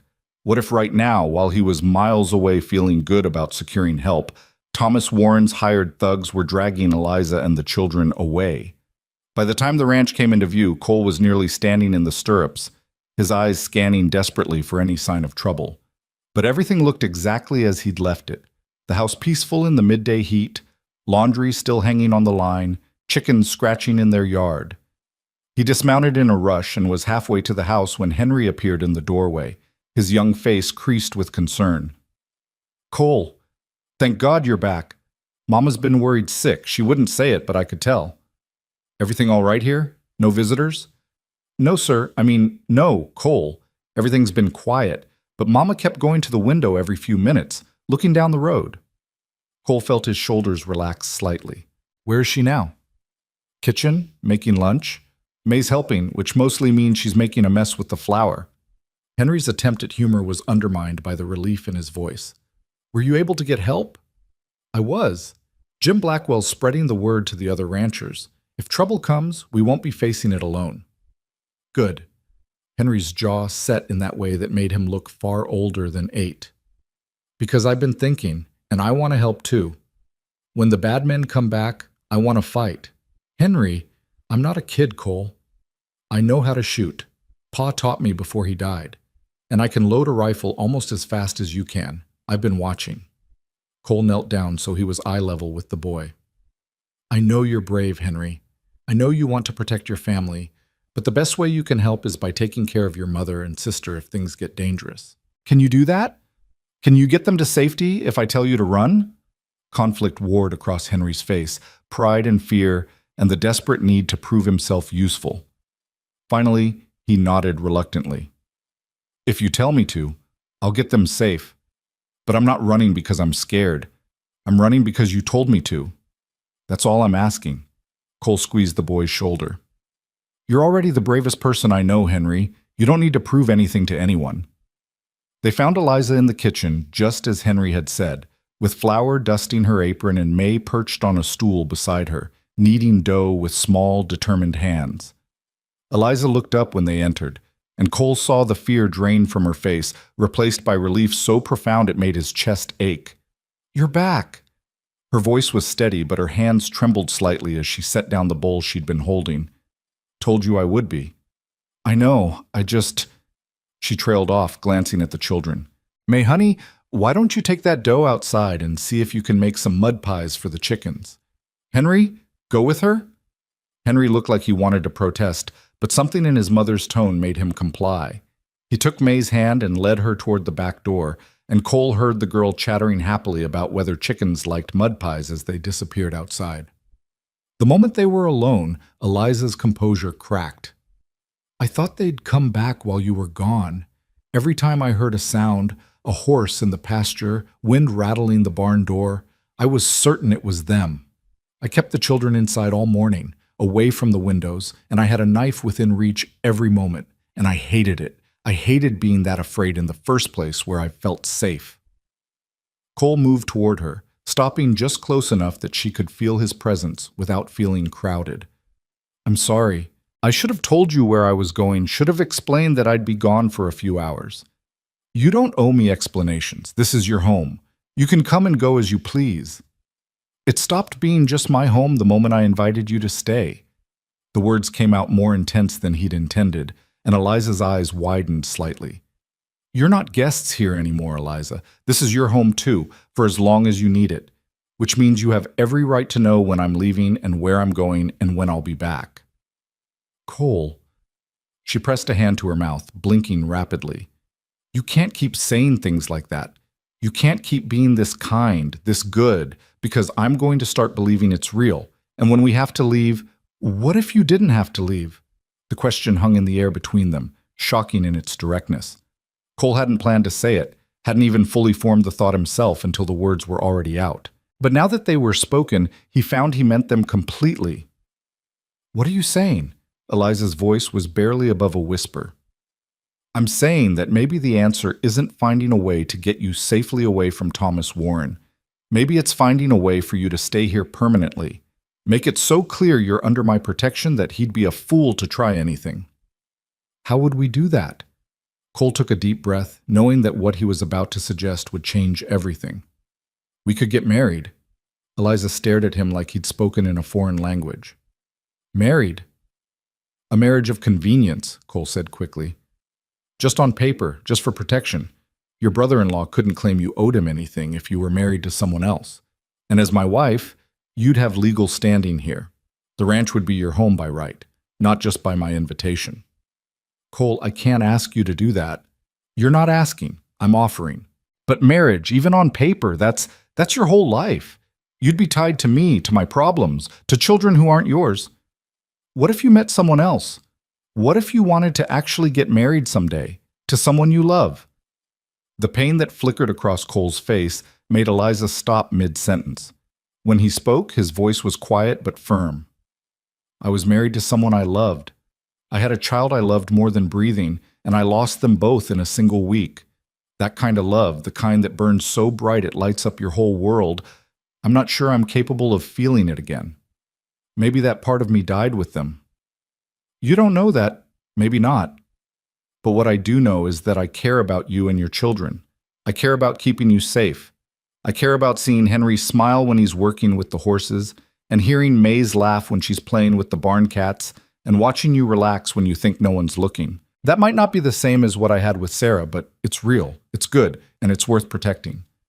Eliza's tears spilled over, tracking through the flour dust on her cheeks. This is insane. We barely know each other. I know enough. I know you're strong and smart and you fight for what matters. I know you love your children more than anything. I know you've been dealt a terrible hand and you're still standing. That's enough for me. But what if it's not enough for you? What if a year from now or 5 years you wake up and regret tying yourself to us? What if I don't? Cole countered. What if this arrangement gives all of us something we need? You get protection and a home. I get a reason to care about something beyond just surviving day to day. The kids get stability and safety. Would that be so terrible? Eliza pressed both hands to her face, her shoulders shaking. Cole wanted to reach for her, but wasn't sure if the touch would be welcome, so he stood there feeling helpless while she cried. Finally, she lowered her hands and looked at him with red-rimmed eyes. You're serious about this. You're really, truly serious. I am. And you've thought it through? All the complications, all the ways this could go wrong? I've thought about it enough to know it's the right thing to do. The right thing, she repeated softly. Always back to that with you, isn't it? It's the only compass I've got. She studied his face for a long moment, and Cole made himself meet her gaze steadily, letting her see whatever she needed to see. He wasn't sure what that was. Honesty, certainly, and determination, and maybe something deeper that he wasn't ready to name yet. All right, she said finally, her voice shaking. If you're sure, if you really truly won't regret this, then yes, I'll marry you. Relief and something else, something that felt dangerously close to joy, flooded through Cole. You will? On one condition, we tell the children the truth. We explain that this is for protection, not romance. I won't have Henry and May thinking this is something it's not. Agreed. We'll be honest with them. And we tell them that if circumstances change, if you change your mind, or if I find a way to support us independently, this arrangement can end. I don't want them thinking I've trapped you into something permanent. Eliza, I'm the one who proposed this. I know, but children don't always understand nuance. I need them to know this is a choice you're making freely, one you can unmake if needed. Cole wanted to argue, wanted to say that he had no intention of unmaking anything, but he recognized the fear beneath her words. She'd been let down too many times, hurt by too many people who'd promised protection and delivered pain instead. She needed an escape route, even if she never used it.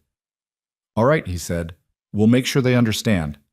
They stood in the kitchen, flour dust still hanging in the air, the smell of rising bread filling the space between them, and looked at each other as if seeing something new. Cole wasn't naive enough to think this solved all their problems. Thomas Warren would still be a threat.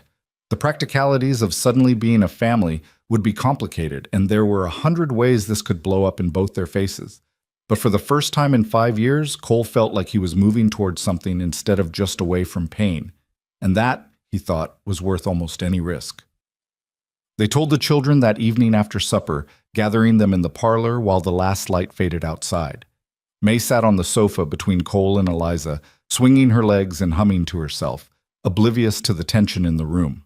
Henry stood near the fireplace, his posture wary, clearly sensing that something important was coming. "Kids, we need to talk to you about something," Eliza began, her voice steadier than Cole expected. "Cole and I have been discussing ways to make sure we're safe here, that the bad men can't take us away." "Are we leaving?" Henry's question came out sharp with panic. "No, honey, we're not leaving. We're staying." Eliza reached out and took Cole's hand, and he felt the tremor in her fingers. "Cole has asked me to marry him, and I've said yes." May's face lit up like a sunrise. "You're getting married? Like in a fairy tale?" "Sort of, sweetness. But it's a little different than in stories." Eliza chose her words carefully. "Cole is offering to marry me so that legally, officially, we're his family. That way no one can say we don't belong here. No one can try to take us away." Henry's eyes narrowed, his sharp mind already working through the implications. "So it's not real. It's just pretend." "It's real in the ways that matter," Cole said, speaking up for the first time. "The marriage will be legal, recognized by the law. And my commitment to keeping you all safe, to treating you as family, that's absolutely real. What your mother means is that we're not getting married because we're in love like your parents were. We're getting married because it's the smart thing to do to protect all of us." "But you like each other, right?" May looked between them with concern, because in stories, people who don't like each other but get married anyway are always unhappy. "We like each other very much," Eliza assured her, smoothing the girl's hair. "Cole is a good man, and he's been kinder to us than anyone has in a long time. This isn't about not liking each other. It's about being honest that we haven't known each other very long." "How long do you have to know someone before you love them?" May asked, with the simple directness of a 5-year-old. Cole found himself without an answer. Eliza, too, seemed at a loss, and it was Henry who finally spoke up. "However long it takes, I guess. Everyone's different." He looked at Cole with those 2 old eyes. "Are you going to be our father?" The question hit Cole like a physical blow. He thought of Emma calling him Papa, of Sarah telling him he was going to be a father, and the joy that had flooded through him, of all the moments he'd thought he'd have with his daughter that death had stolen away. "I'll be your stepfather, officially," he said carefully. "But I won't try to replace your real father, Henry. He was your pa, and nothing changes that. What I can be is someone who looks after you, teaches you things, keeps you safe, someone you can count on." "Like family," Henry said slowly. "Exactly like family." Henry was quiet for a long moment, his face unreadable. Then he nodded once, sharp and decisive. "Okay. If it keeps Mama and May safe, then okay." "Henry," Eliza's voice broke slightly, "you don't have to be the one making this decision. This is between Cole and me. But it affects all of us, so we should all agree." Henry looked at his sister. "May, what do you think?" May considered this with the seriousness of a judge deliberating a case. "I think Cole is nice. He makes good biscuits, and he let me name the barn cats even though they already had names. and he doesn't get mad when I ask too many questions. So yes, I think we should stay. Then it's settled. Henry crossed his arms, a gesture that reminded Cole painfully of how young he actually was, despite his mature demeanor. When's the wedding? Soon, Cole said. Probably within the next few days. We'll ride into town, talk to the minister, make it official. Will there be cake? May asked hopefully. I'll make sure there's cake, Eliza promised, pulling her daughter close. After the children went to bed, Cole and Eliza found themselves back on the porch, the night air cool against their skin.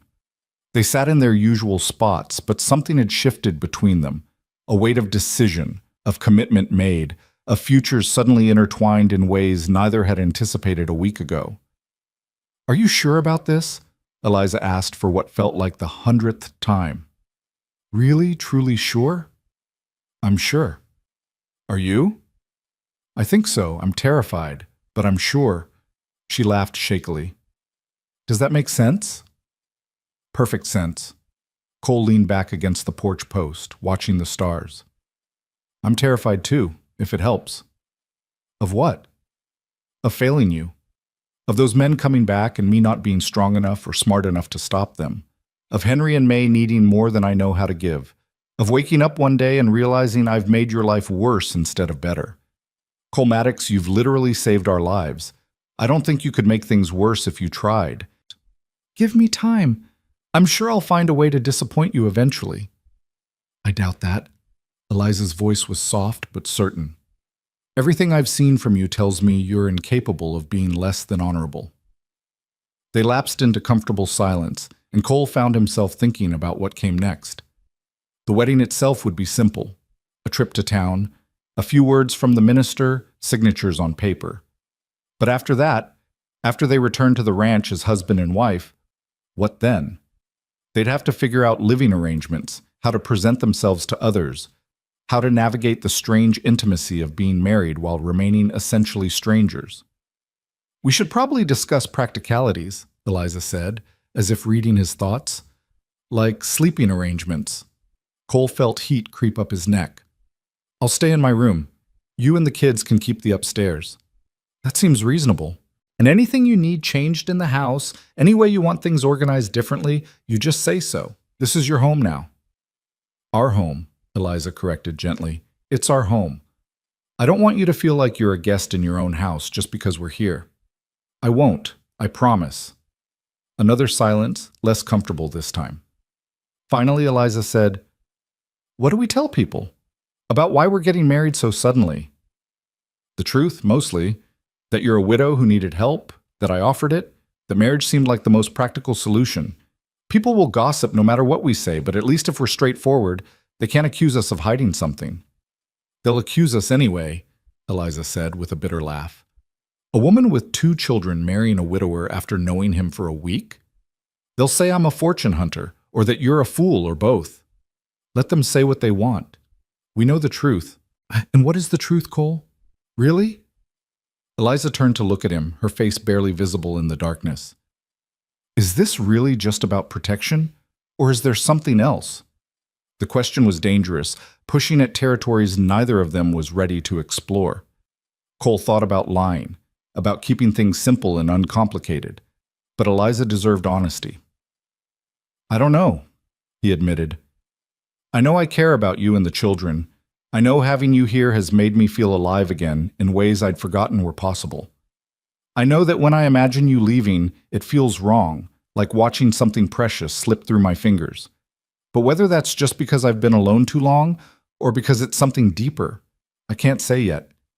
Maybe I'll never be able to say. That's fair, more than fair. Eliza's voice was thick with emotion. For what it's worth, I feel the same way. Like maybe there could be something real here someday. Or maybe we're just 2 broken people finding comfort in proximity. I don't know which it is. Maybe we don't need to know right now. Maybe we can just see what happens. See what happens, Eliza repeated. That might be the sanest thing either of us has said all day. They sat together until the night grew cold enough to drive them inside, neither quite ready to break the spell of honest conversation and shared uncertainty. When they finally parted at the top of the stairs, Eliza heading to her room, Cole to his, they exchanged quiet goodnights that felt weighted with more than simple courtesy. Cole lay in his bed, staring at the ceiling, listening to the sounds of other people living in his house. Eliza moving around her room, Henry's soft snoring from across the hall, May talking in her sleep about chickens and mud pies. The sounds that had been missing for 5 years, that he'd convinced himself he'd never need to hear again. He'd meant what he said about not knowing if what he felt was real or just the echo of loneliness. But lying there in the darkness, Cole found himself hoping, tentatively, carefully, like a man reaching for something he's not sure won't disappear, that maybe it could become real, that maybe he could learn to love again, differently than before, but no less truly. The thought scared him almost as much as it comforted him. 2 days later, they made the trip into Redemption Falls. Cole drove the wagon with Eliza beside him and the children in the back, all of them dressed in their best clothes, which in the case of Henry and May meant clothes that were clean and only slightly worn. Eliza wore another of Sarah's dresses, this one a soft blue that made her eyes look darker, and Cole found himself stealing glances at her when he thought she wouldn't notice. The town was quiet when they arrived, most people sheltering from the midday heat. Cole helped Eliza down from the wagon, and together they walked toward the small church at the end of the street, Henry and May trailing behind them like a tiny procession. Reverend Miller was in his study when they knocked, and his eyebrows climbed toward his hairline when Cole explained why they'd come. Marriage? Cole, I haven't seen you darken a church door in 5 years, and now you want to get married? I do. Today, if possible. The Reverend studied them, Cole's set jaw, Eliza's nervous hands, the children watching everything with solemn eyes. Whatever he saw there seemed to satisfy some question he hadn't asked aloud. All right. Let me get my wife to serve as witness, and we'll take care of this. The ceremony was brief, almost perfunctory. They stood in the small sanctuary with dust motes dancing in the light from the high windows, and Cole felt Sarah's absence like a physical thing. He'd stood in a different church 9 years ago, pledging his life to her, never imagining he'd someday stand in another church making similar vows to a woman he barely knew. But when Reverend Miller asked if he took Eliza as his lawfully wedded wife, Cole's voice was steady. I do. And when Eliza repeated the same vows, her hand trembling in his, she sounded equally certain. They signed the papers, the Reverend's wife signed as witness, and just like that it was done.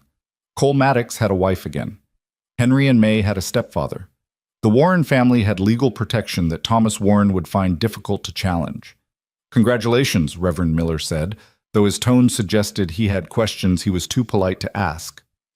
May God bless your union. They were walking back toward the wagon, the marriage certificate tucked safely in Cole's vest pocket, when a voice called out behind them. Well, well, heard some interesting news, Maddox. Cole turned to find the scarred man leaning against a post outside the saloon, a smirk on his face that made Cole's hands curl into fists. Beside him, he felt Eliza go rigid. That's Riker, she whispered, one of Thomas's men. Mrs. Warren, Riker said, tipping his hat mockingly. Or should I say Mrs. Maddox now? Got to admit, that's a clever move. Marry some rancher so your brother-in-law can't claim you. Thomas is going to love hearing about this. Then you better get writing to tell him, Cole said evenly. Conversation's over. Not quite. Riker pushed off from the post, moving closer. See, thing is, marriage doesn't erase debt. She still owes Thomas for all those months he took care of her and her brats. And now that she's got a husband with property, well, that just means Thomas knows where to collect. There is no debt. There never was.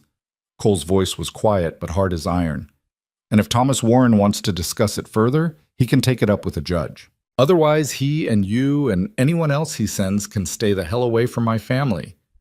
Your family, Riker laughed. That's sweet, real sweet. We'll see how long that lasts when Thomas... He didn't get to finish the sentence. Henry, who'd been standing behind Cole, suddenly darted forward with a rock in his hand and threw it with all the force his 8-year-old arm could muster. The rock caught Riker square in the shin, and the man yelped in pain and surprise. You leave my mother alone, Henry shouted, his face flushed with anger. She doesn't owe Thomas anything. He's a liar and a cheat, and we're never going back. Cole grabbed Henry before the boy could throw another rock, pulling him back against his chest. Easy now, easy. Riker's face had gone dark with rage. You little... Touch him and I'll break your arm, Cole said flatly. Now get out of here before this escalates into something you'll regret. For a moment, Cole thought Riker might actually try something. The man's hand hovered near his pistol, his jaw working with barely suppressed violence. But Sheriff Crawford had emerged from his office down the street, drawn by the commotion, and the presence of the law seemed to tip the balance. "This isn't over," Riker spat, then turned and stalked away. Cole waited until the man disappeared around a corner before releasing the breath he'd been holding. He looked down at Henry, who was shaking in his arms. "That was very brave," Cole said quietly, "and very stupid. Don't ever do that again." "He was threatening Mama." "I know, but men like that, they're dangerous when provoked. You have to be smart about how you fight them." Cole turned Henry to face him, gripping his shoulders. "You protect your family by staying alive and unharmed. Understand? Not by throwing rocks at armed men." Henry nodded, his bravado crumbling into tears. Cole pulled him close, and over the boy's head he saw Eliza holding May, both of them pale and shaken. "Let's go home," he said. They drove back in tense silence. The joy of the wedding, such as it was, completely evaporated. Cole kept watch on the road behind them, half expecting Riker to follow, but they made it back to the ranch without incident. That night, after the children were finally asleep, Cole sat on the porch with his rifle in a growing sense that the worst was yet to come. Eliza joined him after an hour, wrapped in a shawl against the cooling air. "I'm sorry," she said without preamble. "This is my fault. If I'd just stayed with Thomas, if I'd worked off those fake debts, none of this—" "Stop," Cole's voice was firm. "You did nothing wrong. Thomas Warren is the one at fault here. Him and men like him who think they can exploit people weaker than themselves. But now you're in danger because of me. I made my choice with my eyes open, Eliza.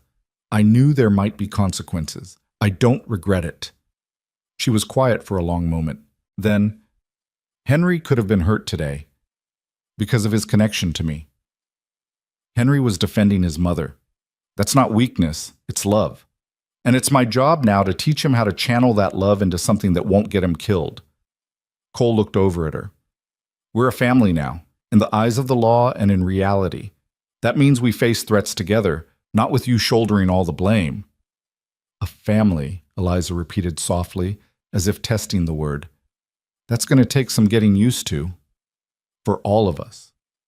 They sat together in the darkness, newly married but still essentially strangers, bound together by necessity and growing affection and the looming threat of violence. It wasn't how either of them had imagined marriage, but it was what they had. And somehow, sitting there with Eliza beside him and his rifle across his knees, Cole felt more alive than he had in 5 years, even with danger approaching. Maybe especially because of it, because now he had something worth protecting again. And this time, he wouldn't fail. The storm arrived 3 days after the wedding, but it wasn't the kind that brought rain. The storm wore dust-covered boots and carried guns, and it announced itself with the thunder of hoofbeats just after dawn. Cole was in the barn when he heard them coming. He'd been up since before first light, unable to sleep, that familiar instinct for danger keeping him restless and alert. The moment the sound of horses reached his ears, he moved with swift purpose, grabbing his rifle from where it leaned against the stall and moving to the barn door. 6 riders approached in a tight formation, moving with the confidence of men who believed numbers made them invincible. Cole recognized Riker and Dawson in the front, but the other 4 were strangers.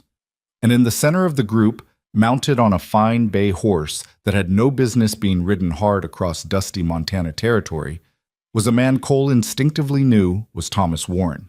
He was younger than Cole expected, maybe 35, with dark hair slicked back and a suit that probably cost more than most ranchers made in a year.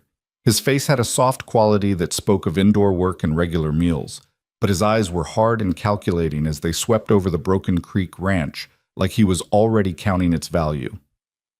Cole stepped out of the barn, rifle held loosely but ready, and watched them approach. Behind him, he heard the house door open and knew without looking that Eliza had seen them too. He prayed she'd have the sense to keep the children inside, to stay back where it was safer, but he knew her well enough by now to know she wouldn't hide while others fought her battles. The riders stopped 20 feet from where Cole stood, close enough to talk but far enough that any sudden move would be obvious. Thomas Warren dismounted with the practiced ease of someone who'd spent money on riding lessons, and he approached Cole with a smile that never reached his eyes. "Mr. Maddox, I presume. I'm Thomas Warren. I believe you have something that belongs to me." "I have a wife and 2 stepchildren who belong to themselves and no one else," Cole replied evenly, "if that's what you're referring to." Thomas's smile widened slightly, though his eyes remained cold. "Ah, yes, the marriage. Quite the clever maneuver, though ultimately pointless. You see, there are debts that existed before your marriage, debts that don't simply disappear because my sister-in-law decided to run off and find herself a protector. Show me the documentation. Legal proof of these debts signed and witnessed properly. I have all the documentation necessary. Then show it to a judge, file a claim through proper legal channels. That's how civilized people handle disputes." Cole's voice remained calm, but his grip on the rifle tightened slightly. "What civilized people don't do is chase widows and children across the territory and show up at someone's ranch with armed men." Thomas's pleasant expression flickered with irritation. "Mr. Maddox, I'm trying to resolve this reasonably, but you're making that difficult. No, you're trying to intimidate me into handing over my family. There's a difference." "Your family?" Thomas laughed, the sound harsh and mocking. "You've known her for what, 2 weeks? And you're willing to stake your life and property on a woman who's clearly using you?" "Careful how you talk about my wife." The temperature of the conversation dropped several degrees. Riker's hand drifted toward his pistol, and Cole saw 2 of the other men shift in their saddles, preparing for violence. "Thomas!" Eliza's voice cut through the tension like a blade. She'd stepped out onto the porch, and Cole's heart sank even as pride swelled in his chest. She stood straight and defiant despite the fear he could see in the set of her shoulders. "This is between you and me. Leave Cole out of it." "Dear Eliza," Thomas turned toward her with that same cold smile. "Always so dramatic. I'm not here to hurt anyone. I'm simply here to collect what's owed and bring my family home where they belong." "We're not your family. We never were. You manufactured those debts to trap us, to exploit us. I won't let you do that anymore." "Is that so?" Thomas took a step toward the porch, and Cole moved to intercept him, putting himself directly in the man's path. "That's close enough." Thomas stopped, and for the first time, genuine anger flashed across his face. "You're making a serious mistake, Maddox. Do you have any idea who I am? The connections I have? I could make your life very difficult."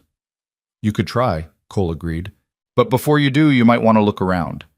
He'd noticed them a few minutes ago, Jim Blackwell emerging from the tree line to the west with his rifle, Tom Patterson and his 2 sons positioned near the cattle pasture to the south, and 3 other ranchers Cole had sent word to earlier in the week, taking up positions that gave them clear lines of sight on Thomas's men.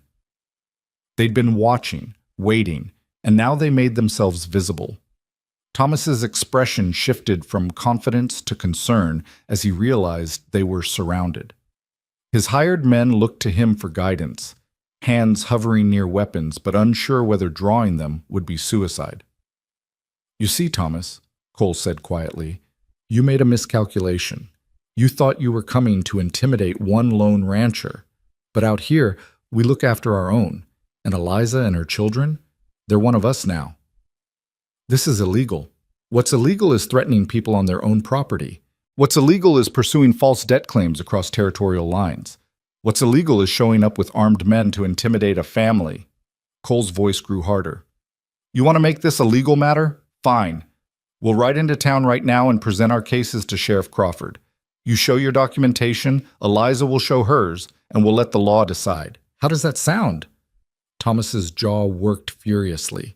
He was clearly a man unused to being outmaneuvered, and the realization that he'd walked into a trap of his own making was written across his face. "Or," Cole continued, "you can accept that Eliza is legally married to me now, that any debts that may or may not have existed are dissolved by that marriage, and you can ride away with your dignity intact. Your choice." The silence stretched out, broken only by the nervous shifting of horses and the distant call of a crow. Cole could see Thomas calculating odds, weighing his options, trying to find a way to salvage his pride without getting himself or his men shot. Finally, Riker spoke up. "Boss, this ain't worth it. We're outgunned and outpositioned. Time to cut our losses. Shut up, Thomas snapped, but the fire had gone out of his voice. He looked at Eliza with something that might have been genuine anger or might have been wounded pride. You've made your choice then. You'd rather throw your lot in with a stranger than honor your family obligations. You were never family, Thomas. You were a jailer. Eliza's voice was steady now, strengthened by Cole's presence and the support of the armed ranchers surrounding them. My obligation is to my children and their future, not to working myself to death to pay off debts you invented. Those debts were real. Then prove it in court, Cole interrupted. Otherwise, this conversation is over. Thomas stared at him for a long moment, and Cole stared back without blinking. This was the moment that would determine everything, whether Thomas would accept defeat or escalate into violence that would end badly for everyone. Fine, Thomas said finally, the word coming out like poison. Keep her. Keep the brats. But don't think this is over, Maddox. I have lawyers, connections, resources you can't even imagine. I'll make you regret— No, you won't. Jim Blackwell's voice carried across the yard as the old rancher stepped closer, his rifle still held ready. Because if you try anything, legal harassment, hired thugs, mysterious accidents, every rancher in this valley will know exactly who to blame. And we take care of our own out here. You understand what I'm saying? It was a threat, clear and unambiguous, and Thomas understood it perfectly. He was a man who understood power dynamics, and right now the power was entirely against him. This is ridiculous, he muttered, but he was already moving toward his horse. Absolute insanity. He mounted with less grace than he'd dismounted, his face flushed with humiliation. Riker and the other men followed suit, and within moments they were turning their horses back toward the road. Thomas, Eliza called out, and he reined in, looking back at her with barely concealed fury. Don't ever come back here. Don't send anyone else. Don't write letters or make threats or try to contact us in any way. We're done. Forever. For a moment, Cole thought Thomas might say something cutting, something meant to hurt her one last time. But instead, he just yanked his horse's head around and kicked it into a gallop, dust rising behind him as he and his men retreated.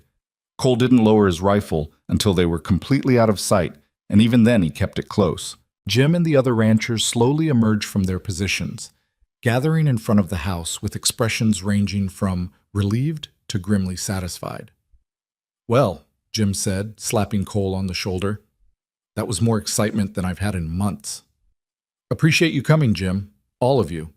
Cole looked around at the men who'd answered his call, who'd stood with him against a threat they had no obligation to face. I won't forget this. Nothing to forget, Tom Patterson said gruffly. Like Jim said, we take care of our own.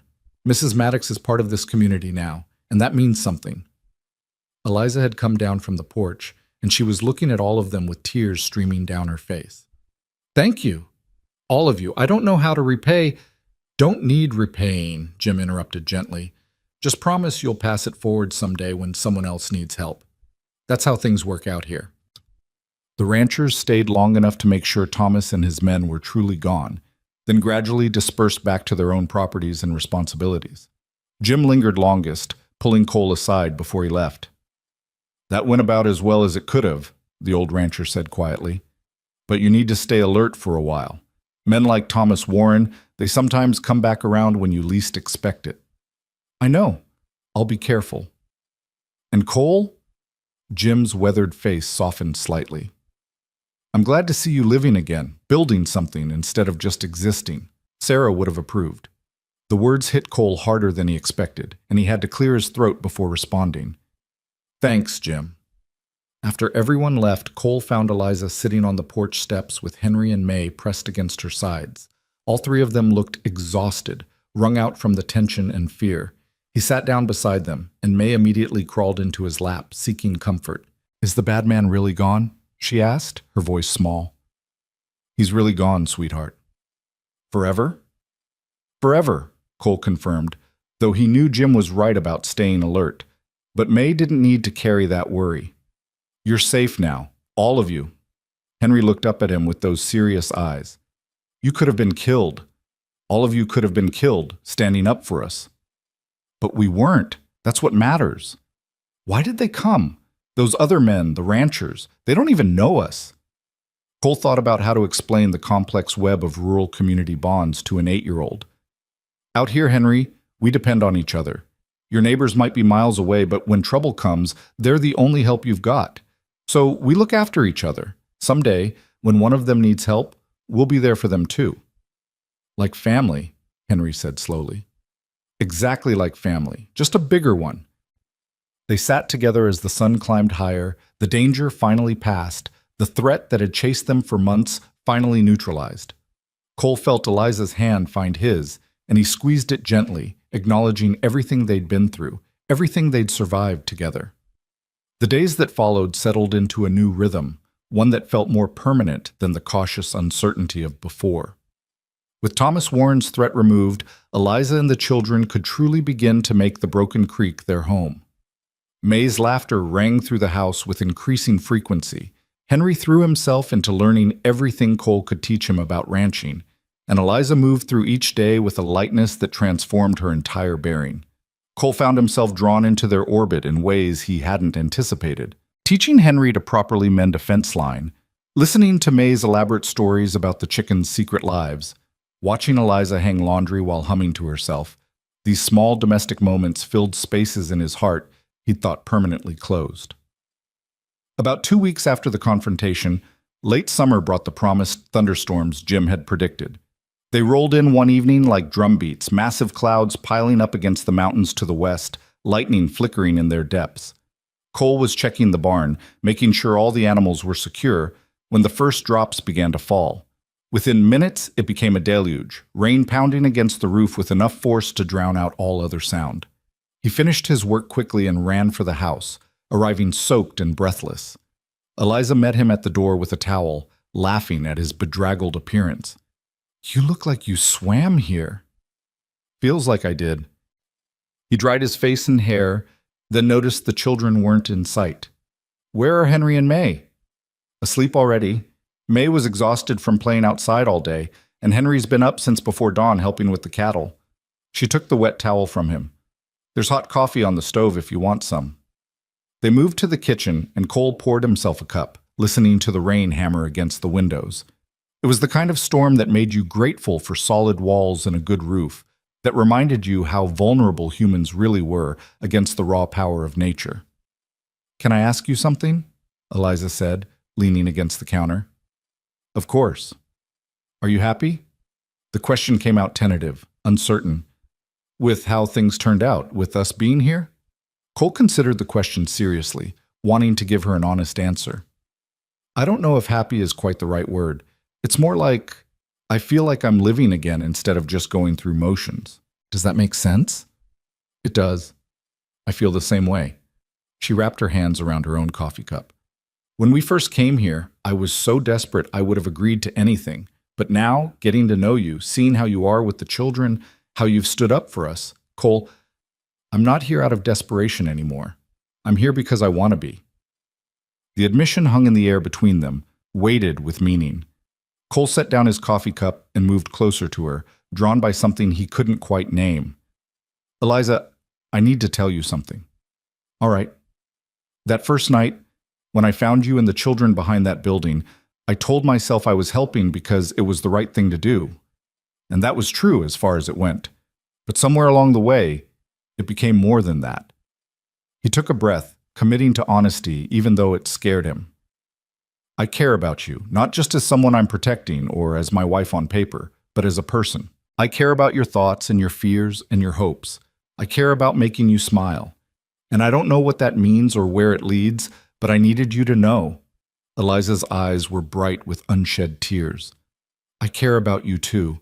So much it terrifies me sometimes. I keep waiting for the other shoe to drop, for you to realize you've made a mistake, for this all to fall apart the way everything else in my life has. But it doesn't. You're still here, still steady, still kind." "I'm not going anywhere," Cole said softly. "Whatever this is between us, however it develops or doesn't, I'm committed to you and Henry and May. That's not going to change. Can I—" Eliza hesitated, then reached out and took his hand. "Can I tell you something that might sound crazy? After everything we've been through, I doubt anything would sound crazy. I think I'm falling in love with you." The words came out in a rush, like she was afraid if she didn't say them quickly, she'd lose her nerve. I know it's too soon. I know we barely know each other. I know this was supposed to just be a practical arrangement, but I can't help how I feel. And if that makes you uncomfortable, if you need me to take it back, Cole stopped her with a gentle finger against her lips. Don't take it back, because I think I'm falling in love with you too.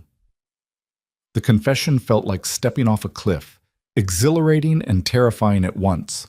But Eliza's face transformed with joy so pure it took his breath away, and suddenly she was in his arms and he was holding her close, feeling her heart race against his chest. Outside, thunder rolled across the prairie, and lightning split the sky, nature's fury painting the world in stark flashes of white. But inside, wrapped in each other's arms, Cole and Eliza found a peace that had nothing to do with the absence of danger and everything to do with the presence of hope. I never thought I'd feel this way again, Cole murmured into her hair. After Sarah, I thought that part of me was dead. Maybe it was, Eliza said softly, and maybe that's okay. This isn't the same as what you had before. It's different, but it can still be real, still be good. It is good. You're good. He pulled back slightly so he could see her face. Eliza, I know we got married for practical reasons, but could we make it a real marriage? She smiled, understanding what he was trying to ask. Yes, I'd like that very much. He kissed her then, gentle and tentative at first, then with growing confidence as she kissed him back. It felt like a promise and a beginning, like everything that had come before had been leading to this moment of choosing each other not out of necessity, but out of genuine feeling. When they finally pulled apart, both slightly breathless, Eliza laughed softly. Henry's going to be insufferable about this. He'll claim he knew all along that we'd fall in love for real. He probably did know. Kid's too smart for his own good sometimes.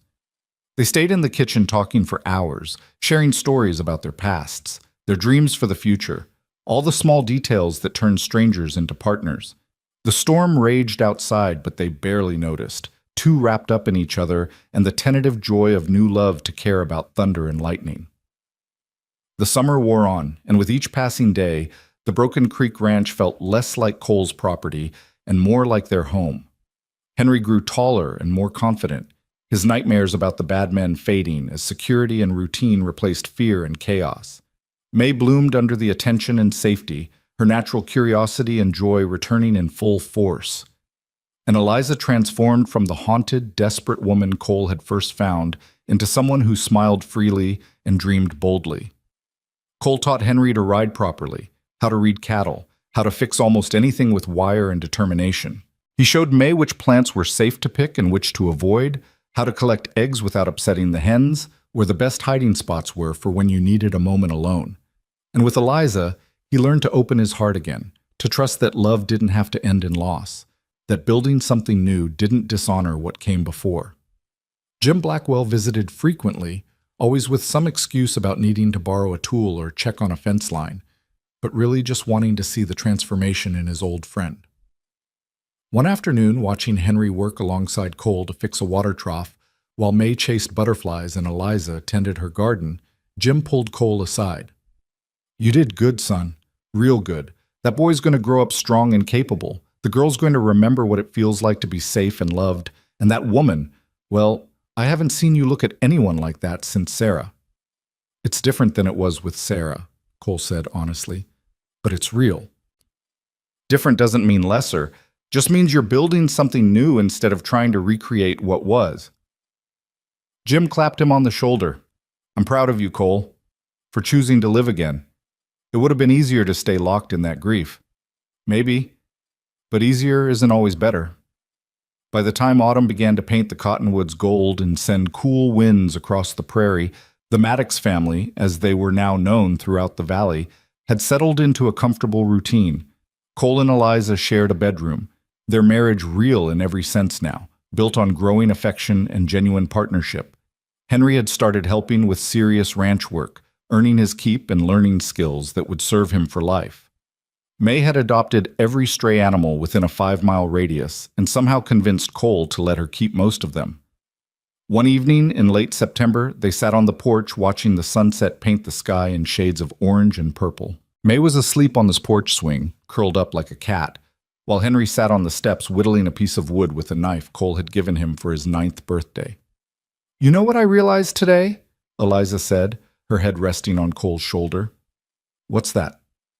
"I'm happy. Completely, genuinely happy. Not just content or grateful or relieved, but actually happy." She lifted her head to look at him. "I didn't think I'd ever feel this way again after losing James. But here we are." "Here we are," Cole agreed, pulling her closer. "Do you think Thomas will really leave us alone? Forever?"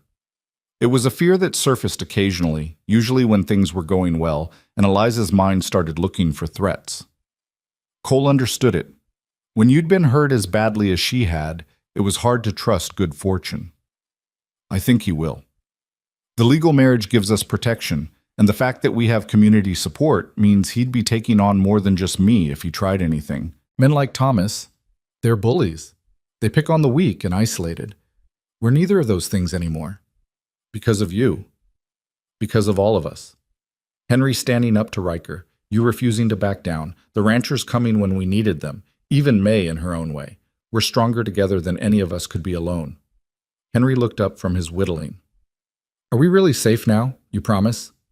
"I promise," Cole said, "and you know I don't make promises I can't keep." The boy nodded, satisfied, and went back to his work. Cole watched him in the fading light and felt a fierce surge of protectiveness mixed with pride. This child who wasn't his by blood, but was absolutely his by choice, who'd been forced to grow up too fast but was slowly learning to be a kid again, Henry represented everything good about their cobbled-together family. "I love you," Eliza said suddenly, simply, like she'd just discovered the truth of it. "I love you too." They sat together as true darkness fell, and the first stars began to appear, listening to the familiar sounds of the ranch settling for the night. Somewhere in the distance, cattle lowed to each other. Closer by, the horses whickered softly in the barn, and from inside the house came the sound of one of the barn cats May had promoted to house cat knocking something over, a reminder that life was messy and unpredictable and beautiful. "You know what the best part is?" Eliza mused. "Not the safety or the security or even the love, though all of that is wonderful.